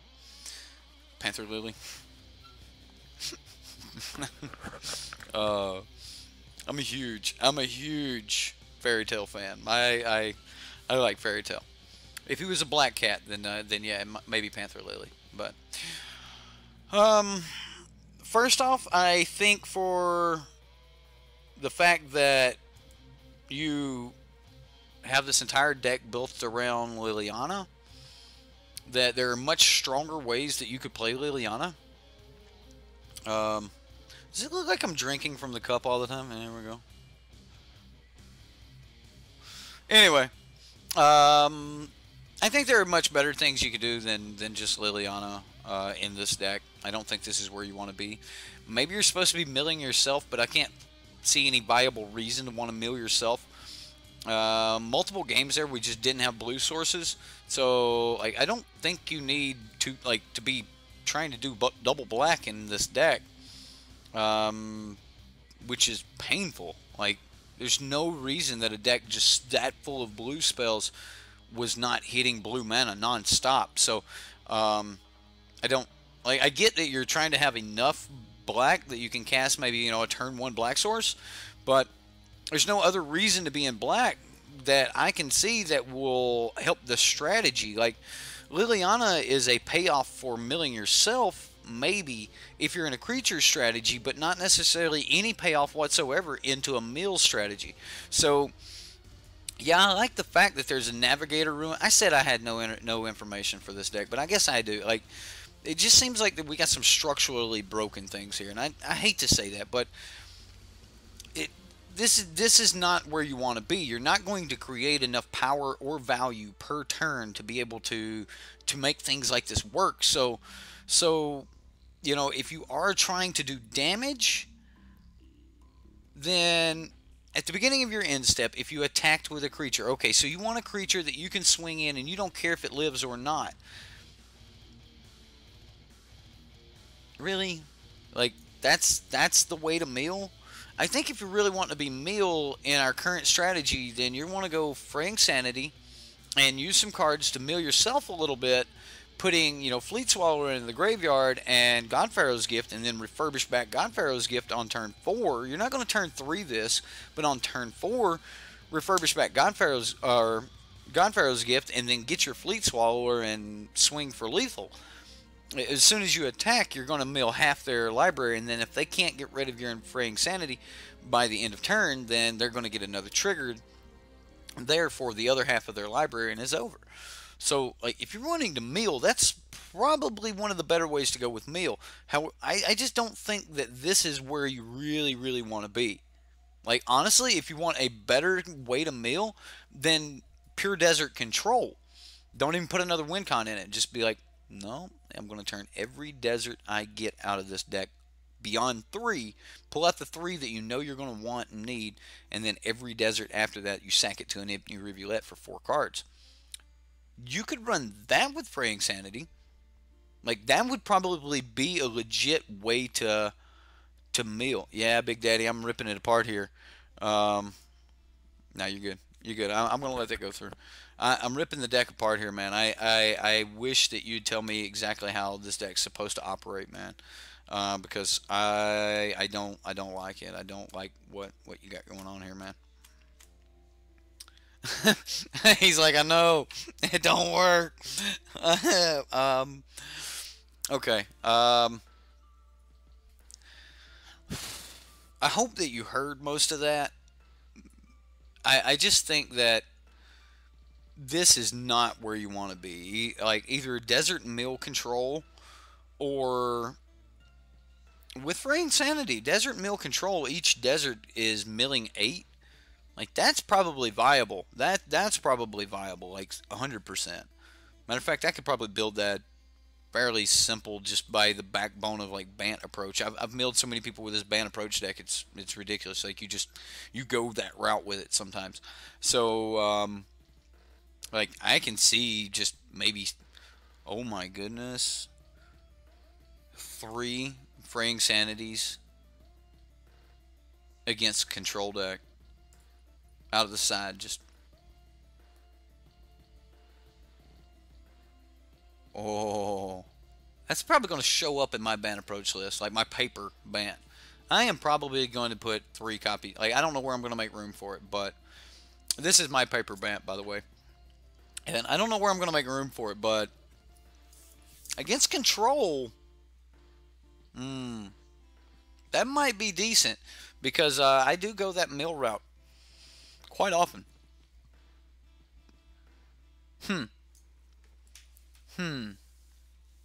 Right? This is why we do this, folks. This is why we do this. Yeah, fraying sanity in Bant approach might not be a bad idea, guys. You have a bulk blue mill Drakehaven deck. See, that don't sound bad. That, like, you're just going to control the deck out and then, like, slowly mill. I would personally rather control the deck or control the game in this manner than I would, like, in pretty much any other manner right now. Like, this is how I want to play control right now, and Grixis is how I want to play, like, mid-range. I'm still on mono black aggro for my aggro deck this season. I think that's going to end up shifting a little bit more into red black aggro. I'm kind of liking where red black aggro is going right now. I'm even saying that the Red Black Pirates is just a great, fun little way to steal some games. I mean, those games that you're going to take, you're going to take. The games that Red Deck's going to take, they're going to take. So, like that's kind of where I'm at on those. But yeah, Frank's Sanity right here might not be that bad of an idea. I'm going to say that we're going to come back and visit that. All right, I've actually I need to turn in our current cards from this deck. I'm not going to play this mill deck again. What I am going to do is I am actually going to work on how to fit Fraying Sanity into my Bant approach deck.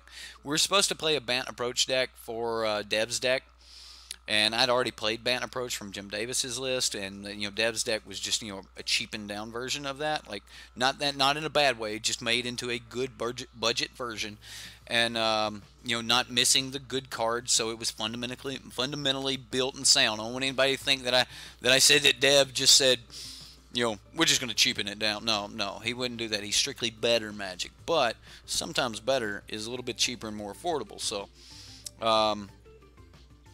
so don't take me the wrong way on that, guys. But I'm going to turn in these cards. Let's see if we can get into a trade here. What?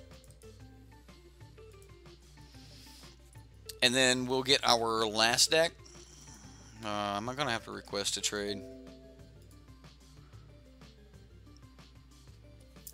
Oh, come on, Manatraders. Come on.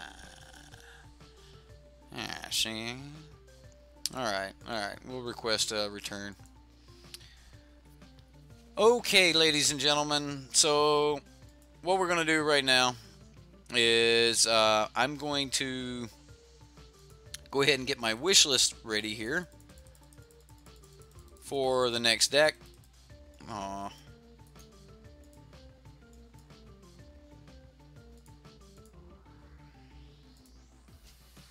Alright, so the wish list is empty, and now we're going to pull up this Approach of the Sandworm. Now, this is just green-white, and he's really, really close to, what we're playing with in the Bant list, but missing a couple little pieces, but I kind of like what he's got going on here. The Gleaming Barrier is really good, and, Chef at Monitor is exactly what you want to do if you don't cast your Settle the Wreckage, so... Hey, there's our bot. I love that you can just request it from Manatraders, but like, just come get your cards. You come get your cards. We all feel that way sometimes, don't we? Like, you just come get your stuff. All right. Yes, this is Nilrem's list. So this is version like 5 or 6. Jeff, are you here? Are you here, Jeff? I know you're waiting on this, but I think this is like version 5 of this deck, and I pulled it from the latest one, so I'm gonna leave it up and let you guys look at it for a minute while I'm waiting on the cards to come in. We're gonna refill the old coffee cup. I'll probably snag the cat and bring him in here and let you guys see my My big fluffy cat. That's gonna go wrong. Oh, that's gonna go so wrong. Yeah. Yeah, we'll go there. Come on, take the cards. Take your cards. Take them. Take the cards. Come on, bot.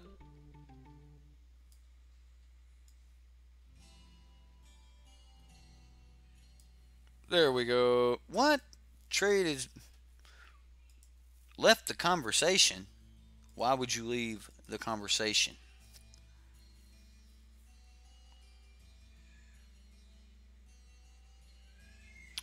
Why, bot?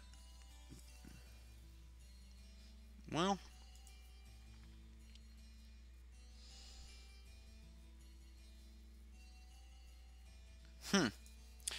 well, we can't play any more Magic until we get the next one, so maybe we can trade here.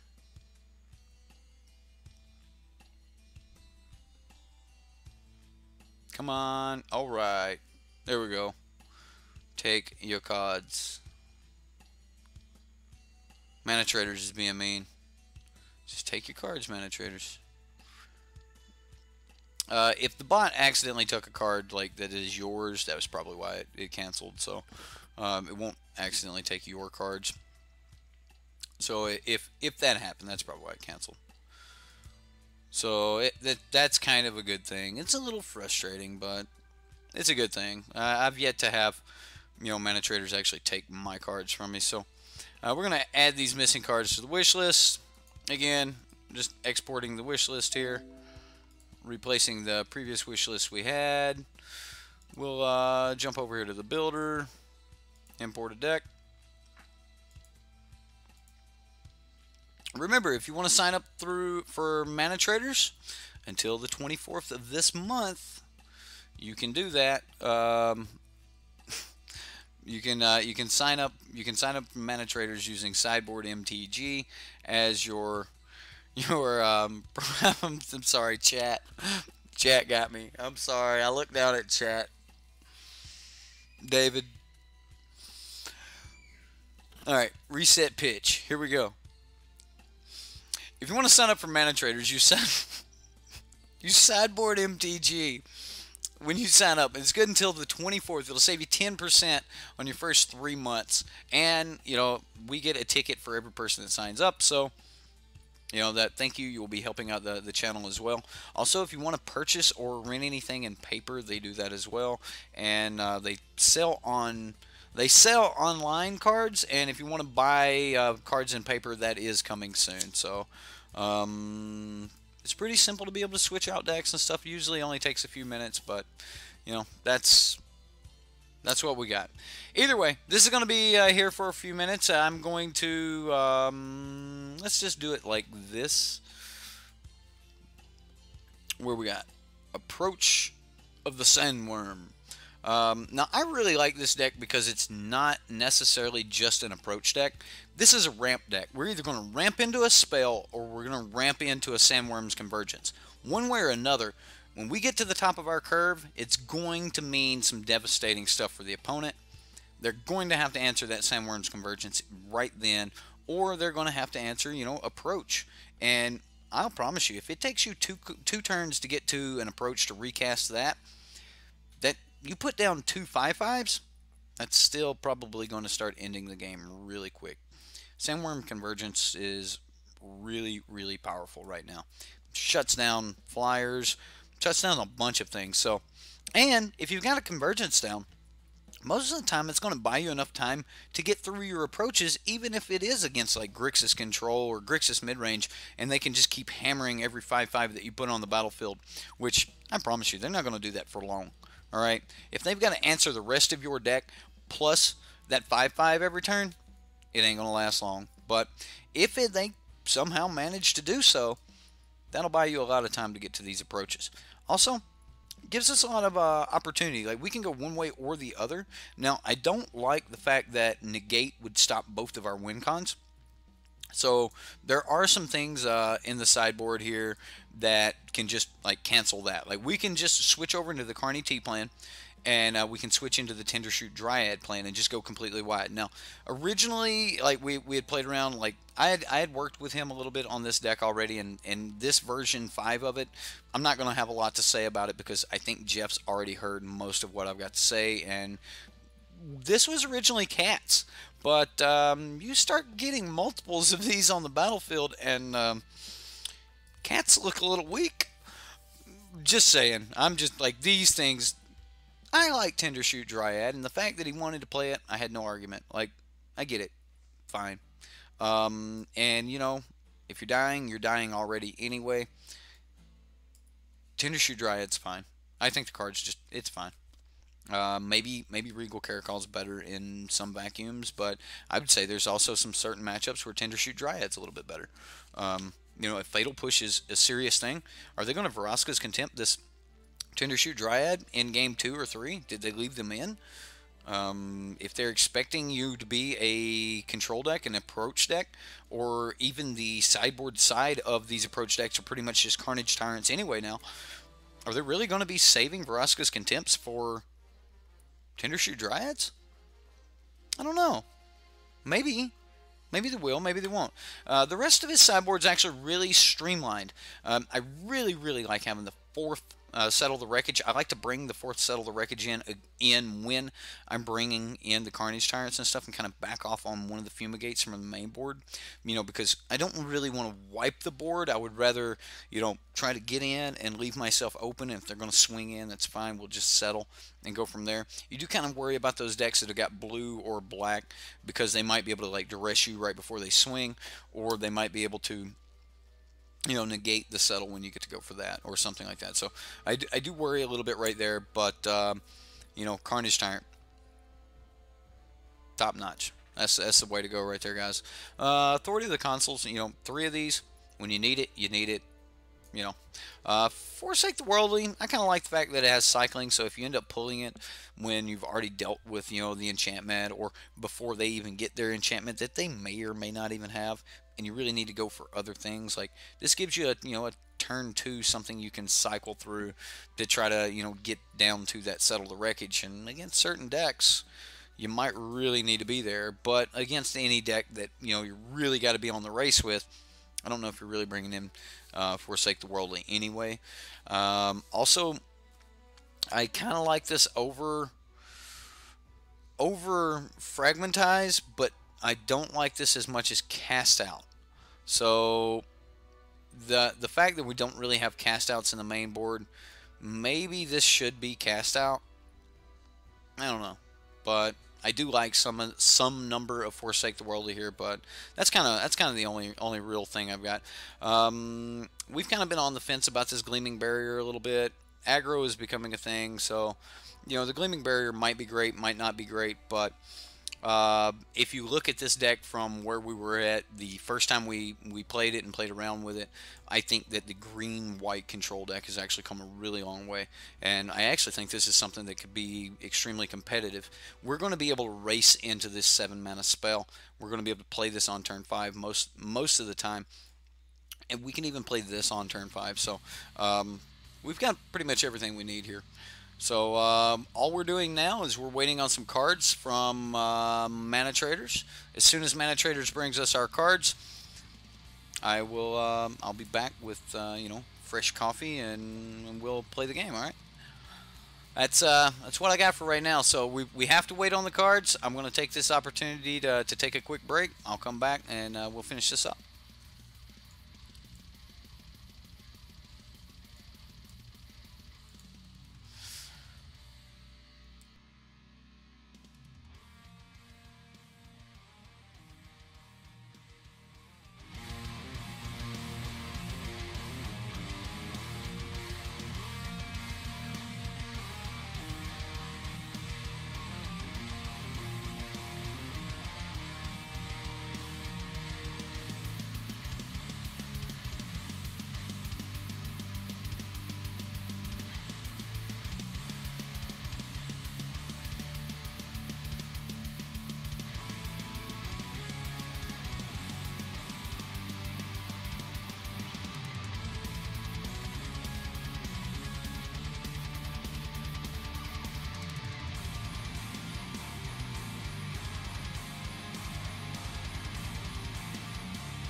What's up, guys? Yeah, let me get Fox down here. This is my boy. This is my boy right here. What's up, buddy? Yeah, alright. That's enough. That's enough. No, no.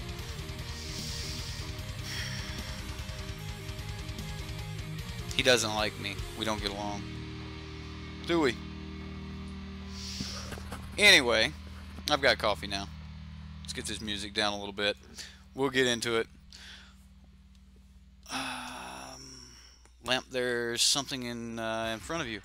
Oh, you guys been talking to the lamp? Alright.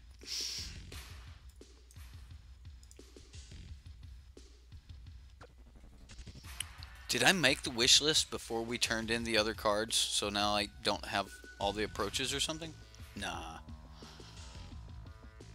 Unban lamp, the stream sculptor. Alright. So yeah, this is Fox, guys. He won't look at the camera, he wants to look at me. Look at the camera, Fox. He's too, no. He just wants to hug me. Okay. Alright.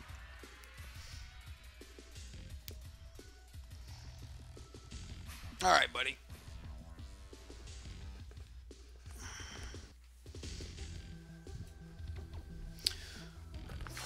Alright. We're done with cats. We're done with that. Let's get back to goofiness, right? Right? This cat, it's my beard.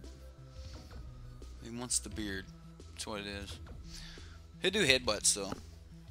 Fox, run your head into this. Huh? Dabs? Yeah, maybe. I guess you guys can't see that. Anyway, to bring the lamp over.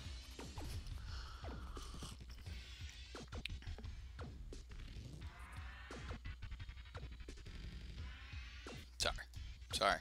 Alright. Anyway, we've talked about the deck enough. We finally got the cards.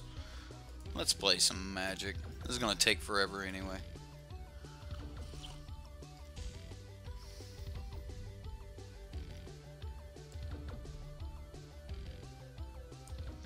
Wow. Why aren't I alive? Do we drop some frames or something at some point? Maybe. I don't know. Either way, lamp needs googly eyes for next time. Okay. So, I guess I'm going to have to fix a background, right? Is that what we've got to do? That's why I didn't want to show my face. So, I need some type of background. What if I just got rid of all background whatsoever and it was just like me popping out? Because I could do that. Like, I could just get a green blanket and then just cut that out so I had no background whatsoever. What do you think? Think that would work? Maybe, maybe not. Just a background and a lamp. So is this a thing? We got to turn lamp into something? Well, we'll see what my wife says about that. Maybe. It's just a lamp. So maybe. Well, we've got really good cards here. We've already got a desert, which is, you know, perfect. We've got some ramp on 3. We've got ramp on 4. I mean, this is everything I want. I'm going to keep.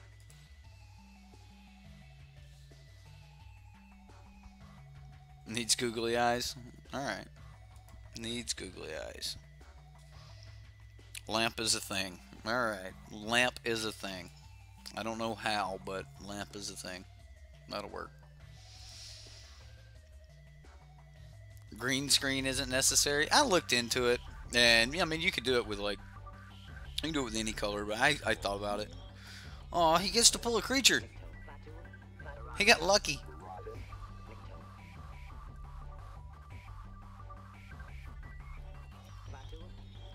Only if I make it look like a planeswalker. I don't know how to make a lamp look like a planeswalker. Or you mean my background look like a planeswalker? We can put anything in the background if we want to. Yeah, I'm starting to learn about like all these special effects that we could be doing. I thought about it. I was gonna have like Scrat, you know, the little Ice Age guy, like run up here and like just start hanging from chat like this. You know, you can get all that. So I thought, why not? We might be able to do that. Fumigate. Well, I'm just gonna play this and pass.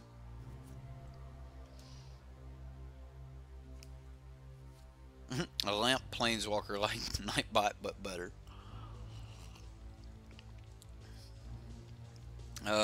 Maybe I'll just move all of this. I'm not moving the mirror. That's like the best spot in my bedroom for that mirror. That mirror is staying. Alright. I need to play Magic here. Sorry.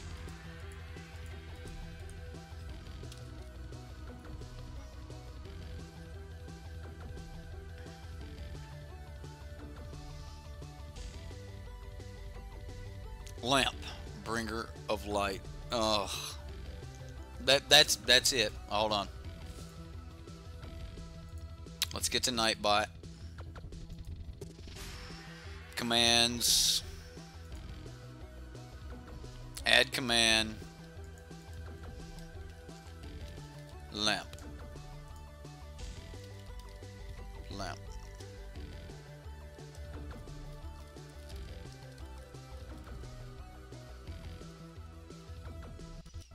Man, we should name him the Lightbringer.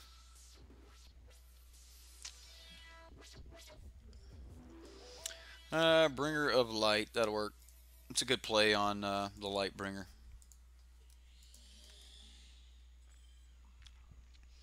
So what do we play this turn? Just hash it?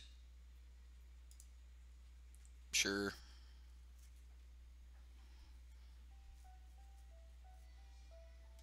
Oh, we need a timer. No. Oh, what have you guys done? Alright. That's what I get for not putting it on a timer. There we go. That'll make it stop. Yay, I did a thing. And that's how these get created, by the way. So there's no way that I'm going to make a list of all of them. You're just going to have to like learn them over time. So those of you that show up to the live streams, you'll know more about these things than anyone else. So I guess that's a thing. All right. Well, I guess, sure.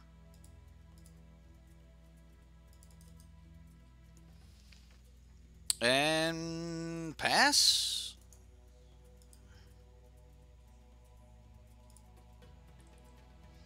Yeah. Daniel, creator of memes.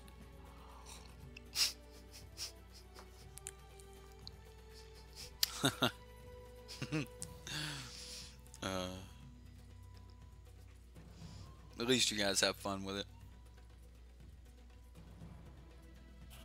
Fumigate. Boom! There goes the board. You got me, opponent. You got me. Right. I mean, he just takes binding.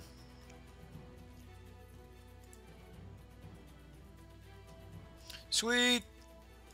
We'll hit him.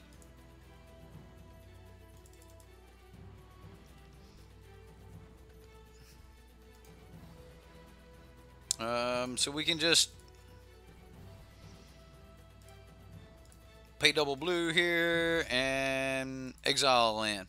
Just gonna smack him. No good reason. There's no good reason. I just want to do something. And we've got plenty. If he's got a fatal push, that's fine. Yeah, action. I actually had some good success with having one of these in my deck this weekend. This is a really good card, guys. Especially in these decks that have like Sheffet Monitor and things. Really? Really, dude? Alright, so he's going to go get his approach. He'll approach before we approach. That's not where we want to be. Alright.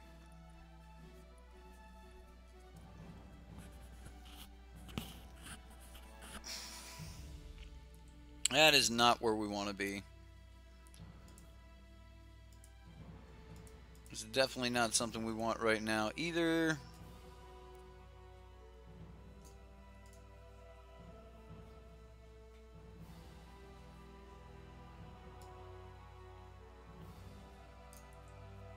Right, so this will come out in game 2 here. Big furry fox. Yeah. He didn't want to cooperate though. He's kind of cooperating. He's like, I'll chill on the edge of the bed.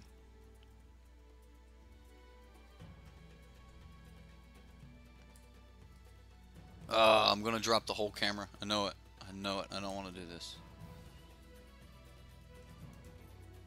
It took me forever to get this thing up here.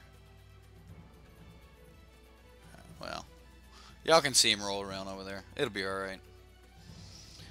No! Alright, he went and got his.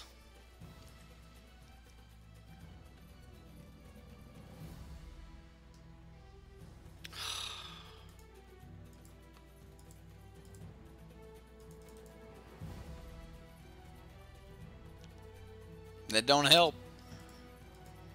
I don't even want him to see. I don't even want him to see that we have sandworm.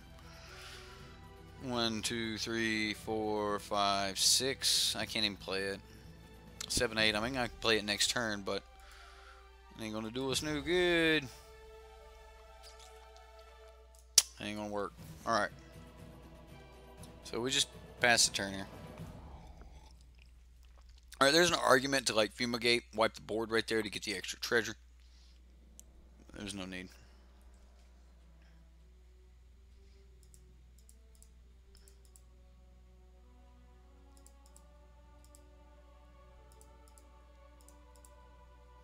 I mean, this is our only way that we're going to... I mean, I'm sure he's got, like, cast out by the millions. Although, at this point, they're probably more powerful. Just cycling them. Yeah, black-white approach. Black-white control. Orzhov control. We ran into it the other night when we were playing the that new version of Grixis that had the Dusk Legion Zealots. We ran into one copy of tokens and one copy of that was shifted more towards this. So I've been kind of expecting more of this type of thing. Orzhov's always been a really good control, you know, colors, so it makes sense. And when blue-black control's good and Orzhov's good, you better start looking for the Esper deck, because there's probably an Esper control deck that's awesome.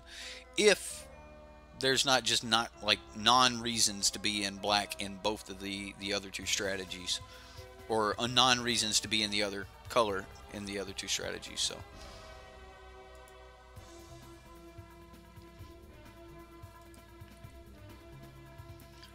I've got no way to...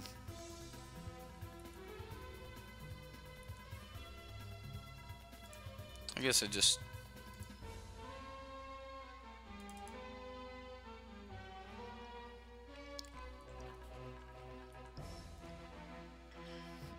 It's funny, we don't have enough lands to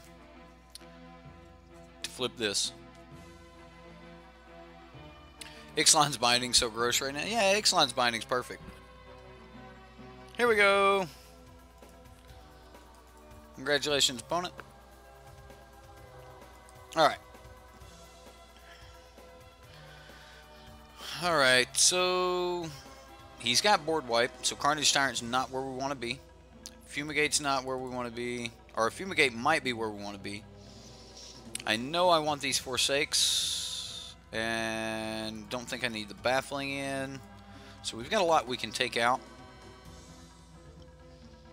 So I want this. We could put him on, like, making him have to beat us in the... Let's do this. Against control, we're going to say that our creatures are better than his, and we're just going to have more answers than he does. Yep, I'm just going to go that route. We're going to try to be true ramp. Considering we can't sit back on negate. We don't have blue. We can't do that. So I don't think that that's going to be a good strategy for us. I think our strategy is going to be to hit the ramp and either finish this game quick, get that approach in there and get it over with. I think that's where we need to be. Again, if we're going to be approach, Jeff, you know, that's why I keep saying Bant, Bant, Bant. If you're going to be approach, then you're going to get a lot more use out of having, you know, your Ipnu rivulets and things. I think you're going to get more use out of those than you are the Dunes of the Dead. So you could splash blue just for Ipnu, and that wouldn't be that bad. So maybe. He's passed out.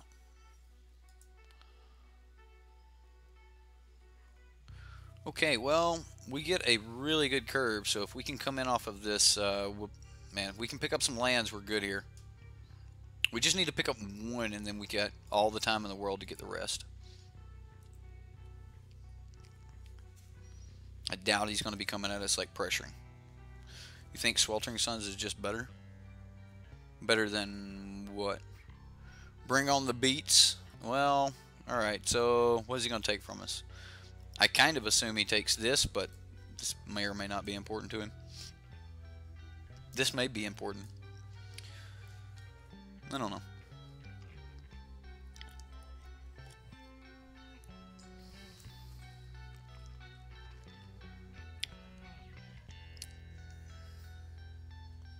He took gift. Okay.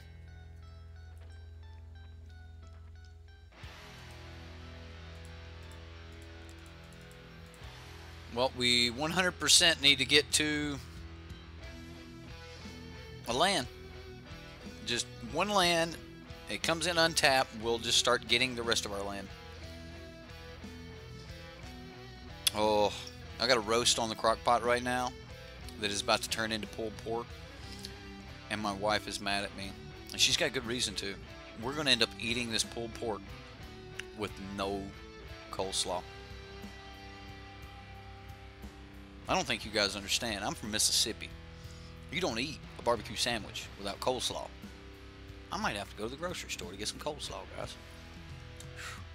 Come on, land. Oh, it's tapped, but we hit it. I'm okay with that.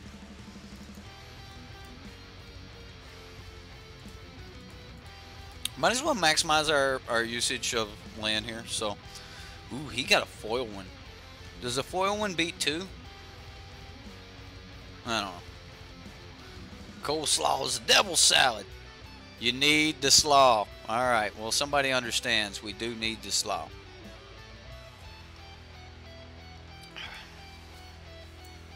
Nah, bro. Ham? Some tater salad. Alright. What did he take? He got all my Carnage Tyrants. No, man. We's gonna do things with those. He wasn't ready for the Carnage Tyrants. That's what it was. Like, oh, I gotta get rid of that. That's okay. If we can somehow get this down, we're alright. We got a land. We got an approach. Alright, well, we passed turn. Next turn we hour. Turn after that we, I don't know, approach. Greg Little, thank you for subscribing. Matter of fact, I believe someone else subscribed. I need to be able to see it, though. So, one moment. Zmogzel. What? Zmuzog? Zmuzog. Thank you for subscribing. I gotta move my head to get to the other screen so I can read the subscribers. Yeah, they're behind me. Like, under the other layer. I'm an ogre now, yeah. What? He's doing the thing to get a land to do the thing. Well, that's what I want to do.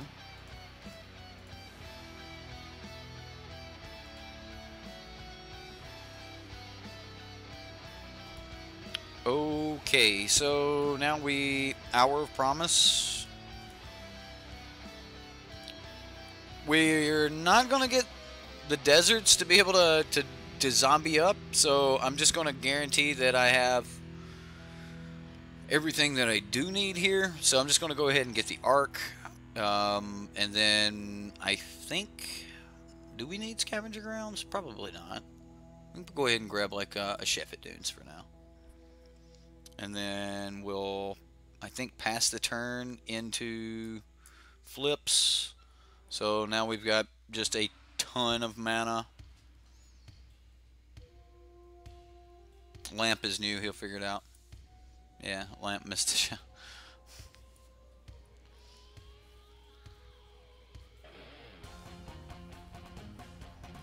Well, I'm thinking that I think I just go ahead and cast this. I think it's safer if I just cast it.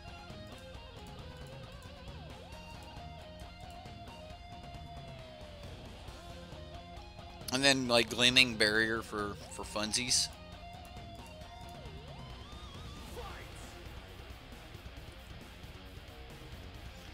There we go. City's Blessing.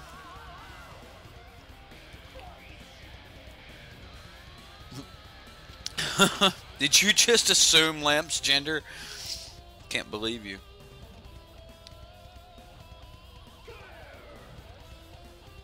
Lamp is a they, okay?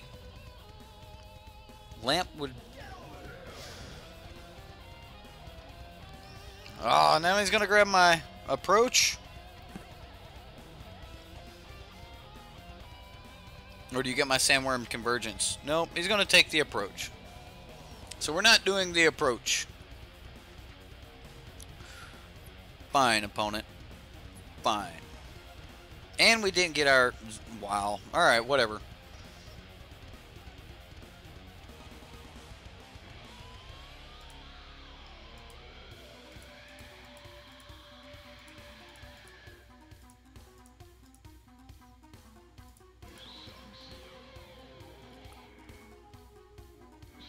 I mean, what, are you going to grab a land? Okay. So, I assume he's got just, like, ways to get around this.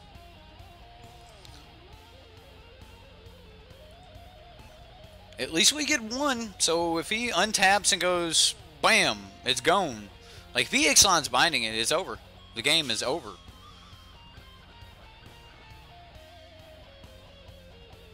Not 100%. I mean, we can keep playing it because we can pop his binding. So, I mean, we'd be playing for that at that point. I mean, we've got City's Blessing, though. We can start drawing cards. Alright, so he's got an approach. He can remove this from combat. Alright, well. Let's make him remove it from combat.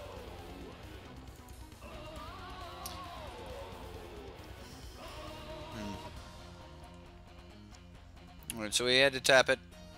I can afford to play this.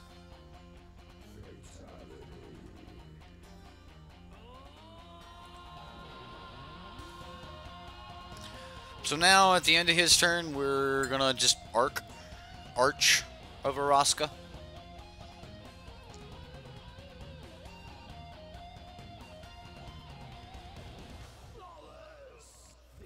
It would have been really nice to have some negates in the sideboard to be able to stop some of his stuff.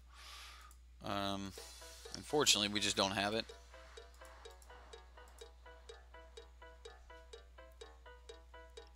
Another compass.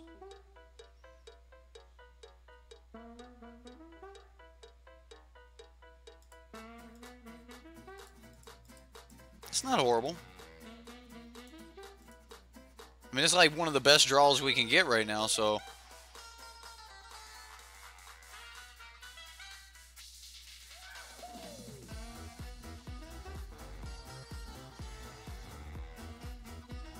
So he's going to cast out the other one? Of course he is.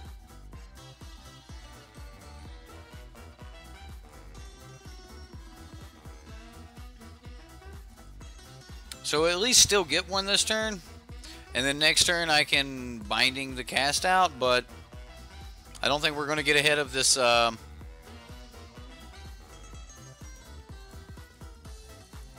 don't think we're going to get ahead of the approach that's coming.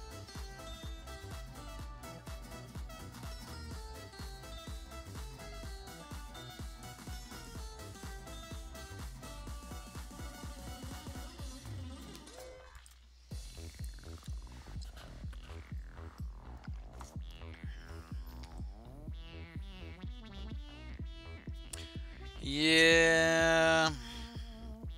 Ixalan's lightning. That's basically what it is.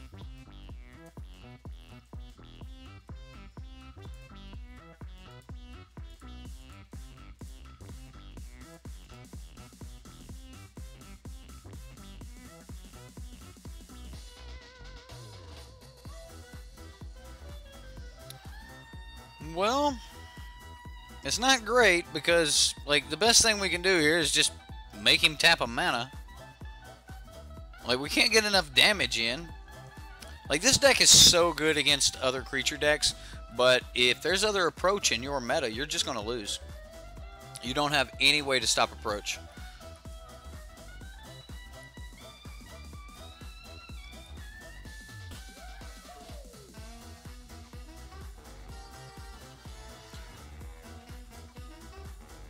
I mean, I get that this is part of the fundamentals of being able to, like, it's a 2-mana permanent, goes on the battlefield. I really like this card because even if you lose it, you keep permanent, so you can turn for your Arc of Araska. However, turn 4 Arc of Araska, yeah. Yeah, I think so, Jeff. I think that's where version 6 of this is going to go, is just kind of push you into Bant.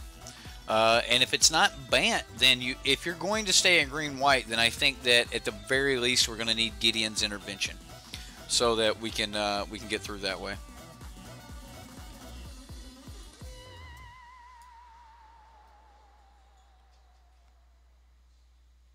Fumigate.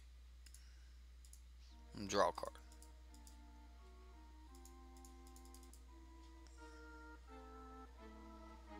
Not like it matters, but, you know, just draw a card.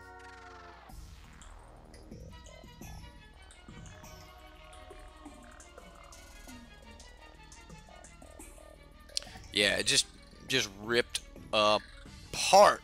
Just ripped apart by Lost Legacy. Lost Legacy just, oh, so bad.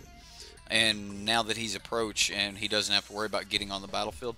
Now, if he was an approach deck and he lost Legacy and we still managed to get down Sandworm Convergence like we have, we may still be alright. Because, you know, this is powerful. This is really powerful. Not if your opponent is winning with approach, though. So, you're going to have a negate for these. So, I think that's where we're at. Skyall 504150 with it. What? Oh, the Bant list. Yeah, I played it. I played my version of it, which is like this close to Jim Davis's. Like, I just wanted to try a couple different cards in it. I've got an Immortal Sun in mind because, like, it doesn't have Planeswalkers. Immortal Sun's really cool. And you can ramp into it real quick. So I like Immortal Sun. Either way, I've got Immortal Sun in mind, and I went undefeated this Friday with it. So that's everybody thought it was going to be on Grixis, so I switched up and played my Bant deck. All right, well, let's draw a card.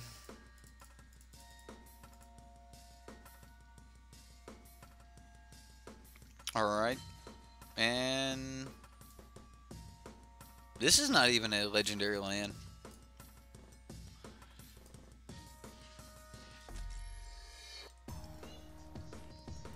Well, we'll attempt to attack.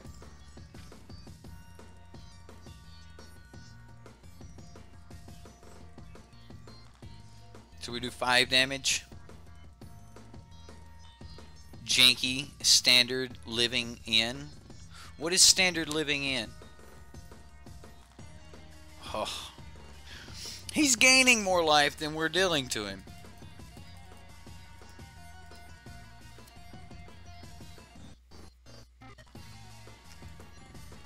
Hostile Desert, Hostile Desert. Do we have Field of Ruin in this deck? If we have Field of Ruin and I didn't grab it right, I think we're a turn too late anyway, but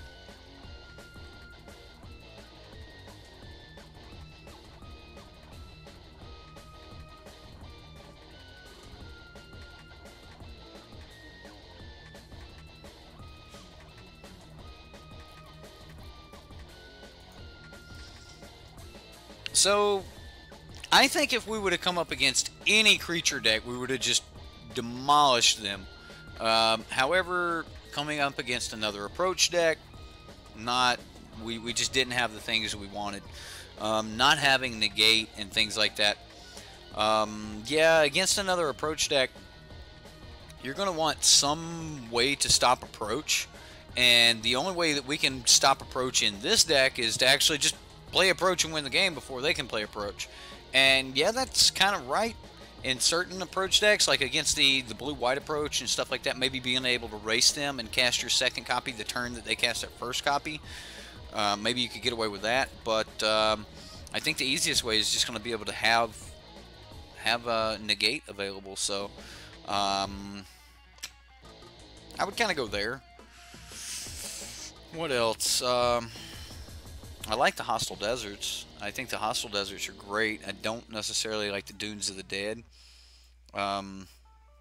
It's like because we got rid of the other color that we no longer like really cared about having deserts that were worth it. I'll say it, worth a damn in the deck. So we started throwing in, you know, these Dunes of the Dead, whereas normally this would be like Ibn Rivulet and things like that, and they would open up a couple other spots. I don't think we need 3 Hostile Deserts, so there's a lot of room here. I would honestly, since like the approach deck was technically tailored backwards from Bant approach originally, I would just go ahead and grab whatever Jim Davis's current version of Bant approach is, and then kind of tailor that back. If you want to play Sandworm Convergence, then you could probably easily slip Sandworm Convergence in that deck. I don't think that you're going to want to go, you know, 3 or 4 of in it, but you know, a couple Sandworm Convergence would be fine. You might want to have those in the sideboard, maybe only 1 main board. This is how I'm running mine. And I think that, you know, once you get into blue and you start realizing just how good Spring to Mine is, that's where so much of this power comes from, because instant speed at end of turn, instead of going Arc of Orozco, you go Spring to Mine, or sorry, Mind, and then you just draw 2 cards at instant speed. 2 cards, instant speed, that's pretty good, especially when you technically got a land for this card. So you'll get 3 cards for spending this card. Yeah, that's 9 mana, but 3 mana per card, that ain't bad. It kind of evens out, and it's not bad. I really do like Spring to Mine, so I think once you get into blue, you'll realize just how much you like Spring to Mine. So, I mean, this is kind of where you really want to be, so...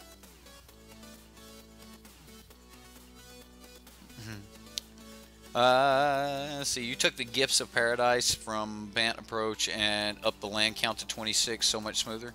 I run 25 in mine. I don't know what else I would take out if I did take out the... Like, there's a couple cute cards I could take out. I could probably get rid of the, you know, the Immortal Sun, but I do like the Sun in the deck. For 1, the Sun is a piece of ramp. For 2, it lets me draw an additional card and gives me some, like, a way to deal with Planeswalkers that I kind of have a problem with anyway. Originally, this was a Nissa, the green-blue Nissa for X.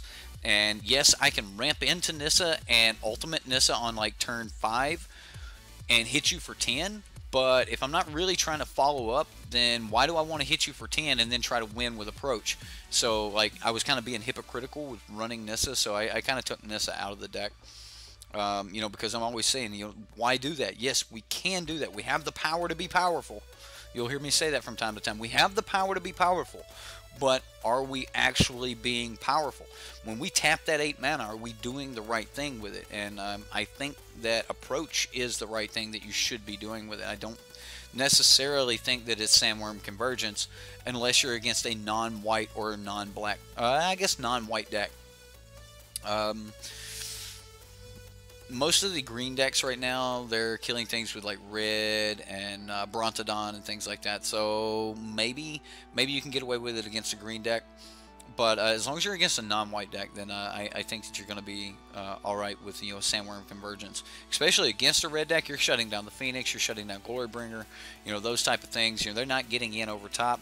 Against any of the Blue Flyers decks or something like that, against the you know, GPG deck, you know, you're gonna, that Angel's not getting in there, so you know, the Angel's just completely out of it. So Sandworm Convergence is really good against certain matchups. And it's really good against matchups where you think that they're going to take your Approach of the Second Sons. However, if they're an approach deck, you're going to need a way to answer their approach the same way that they're going to try to answer yours. And that's how this opponent just beat us. Was he could approach, but he also had an answer to approach, where we could approach, but we didn't have an answer to approach. So yeah, that's where we're at. What else? What else? I think I would just kind of backwards engineer from here. There's certain cards you could probably get away with not needing 100%. You're really going to like having this card, especially if you are an approach deck. So let's look at chat and see what's going on. Maybe I could play it later for Jank. What are you talking about? Let's see. Blue-white cycling or GPG, so mine isn't, but what? I don't know what you're talking about, Andrew. I'd have to go back and read.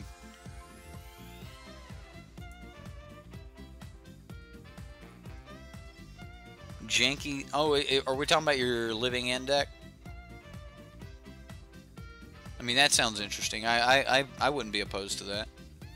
Like, post it, get it finished. I mean, most people don't like to vote on. I know I won't upvote a deck that doesn't have 60 cards in it, or a sideboard. You don't have to have a link. I don't care about a link, but if you don't have 60 cards in your deck, and you have no sideboard whatsoever, I don't upvote those. Like, at least try to complete your deck. If you want some help on it or some ideas like that. If you I don't know, maybe if you just give the main 60 and go, look, I don't know where I need to go with the sideboard, then yeah, I mean, I'd be okay with that. But at least put 60 cards in a deck. There was a couple on there that were only like 59 cards, and then there were a couple that were like 68 cards, and it's like, what? So I will say to you guys, post an actual deck if you're looking for some serious feedback. If you're not really looking for serious feedback, then that's cool. Post a troll deck, that's fine. Deck with no win con in it and a bunch of defenders, that's cool. Sultai Climb is something that you think I would like. Sultai Climb seems really good. I mean, I've seen a bunch of people try like Sultai Snake and stuff like that, and they stick the Adaltus Climb in it and stuff like that. So it seems really good. I think it's kind of like Hepatra. It's a little bit of a trap. It'll at least do something the turn that it comes down. If you have a creature, it'll put a creature counter on a creature. So that part's pretty good. It's just I don't know. Like, do we really need it in Snake? I don't know. Maybe we do need it in Snake. Rush is like, just get us to the next rotation, right? Absolutely, everyone. Good call, Zaxadillo. Next week, Subscriber Sunday. Planeswalkers. Show me your take on a Planeswalker deck.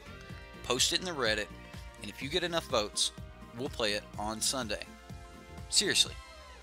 Planeswalkers. Doesn't matter how many's in the deck, but make sure that the deck is about Planeswalkers and the power of the Planeswalkers that you want to play. Alright? That's what we're playing next week for Subscriber Sunday. Call to action for you guys. Let's do this. Planeswalkers.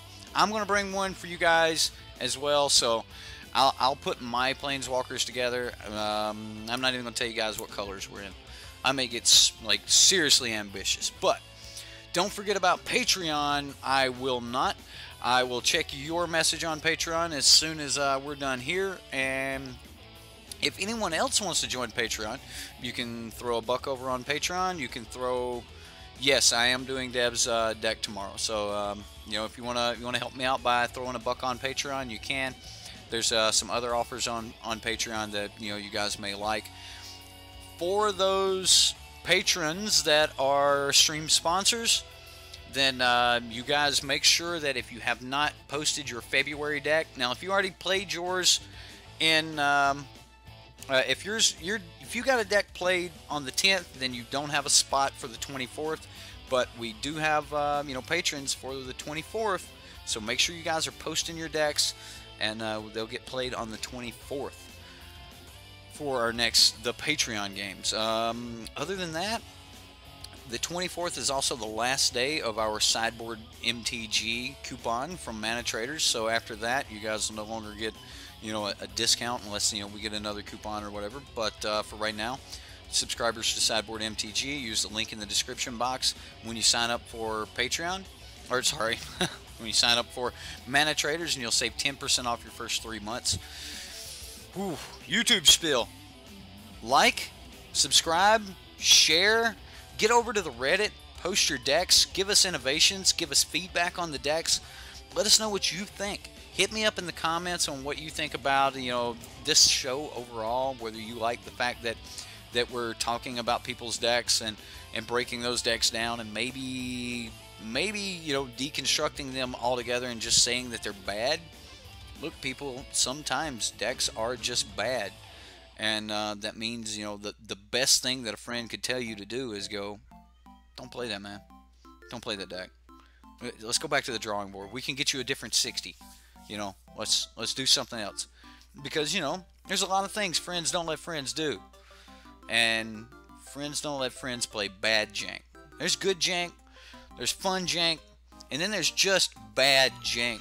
Don't play bad jank. Alright? Only you can prevent bad jank. Guys, I had a lot of fun. I hope you guys had fun. Nerb, I'm pretty sure Nerb was in here earlier and I missed it.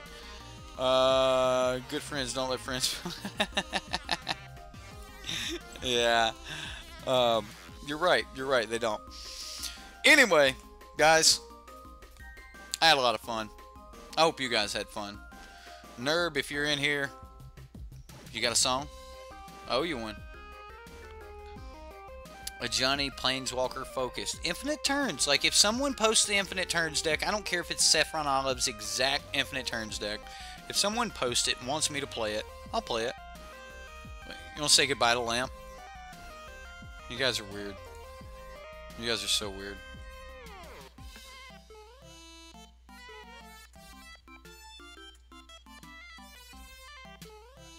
He likes it when you tickle him. Her. They like it when you tickle him. Okay. Where you at, Fox? Come here, buddy. You gotta say goodbye to the stream. Come here. What? Cat Cam when you call him? Look at this monster. What a monster. Oh, come on. You're not gonna roll over? He doesn't want to roll over, guys. Alright, guys.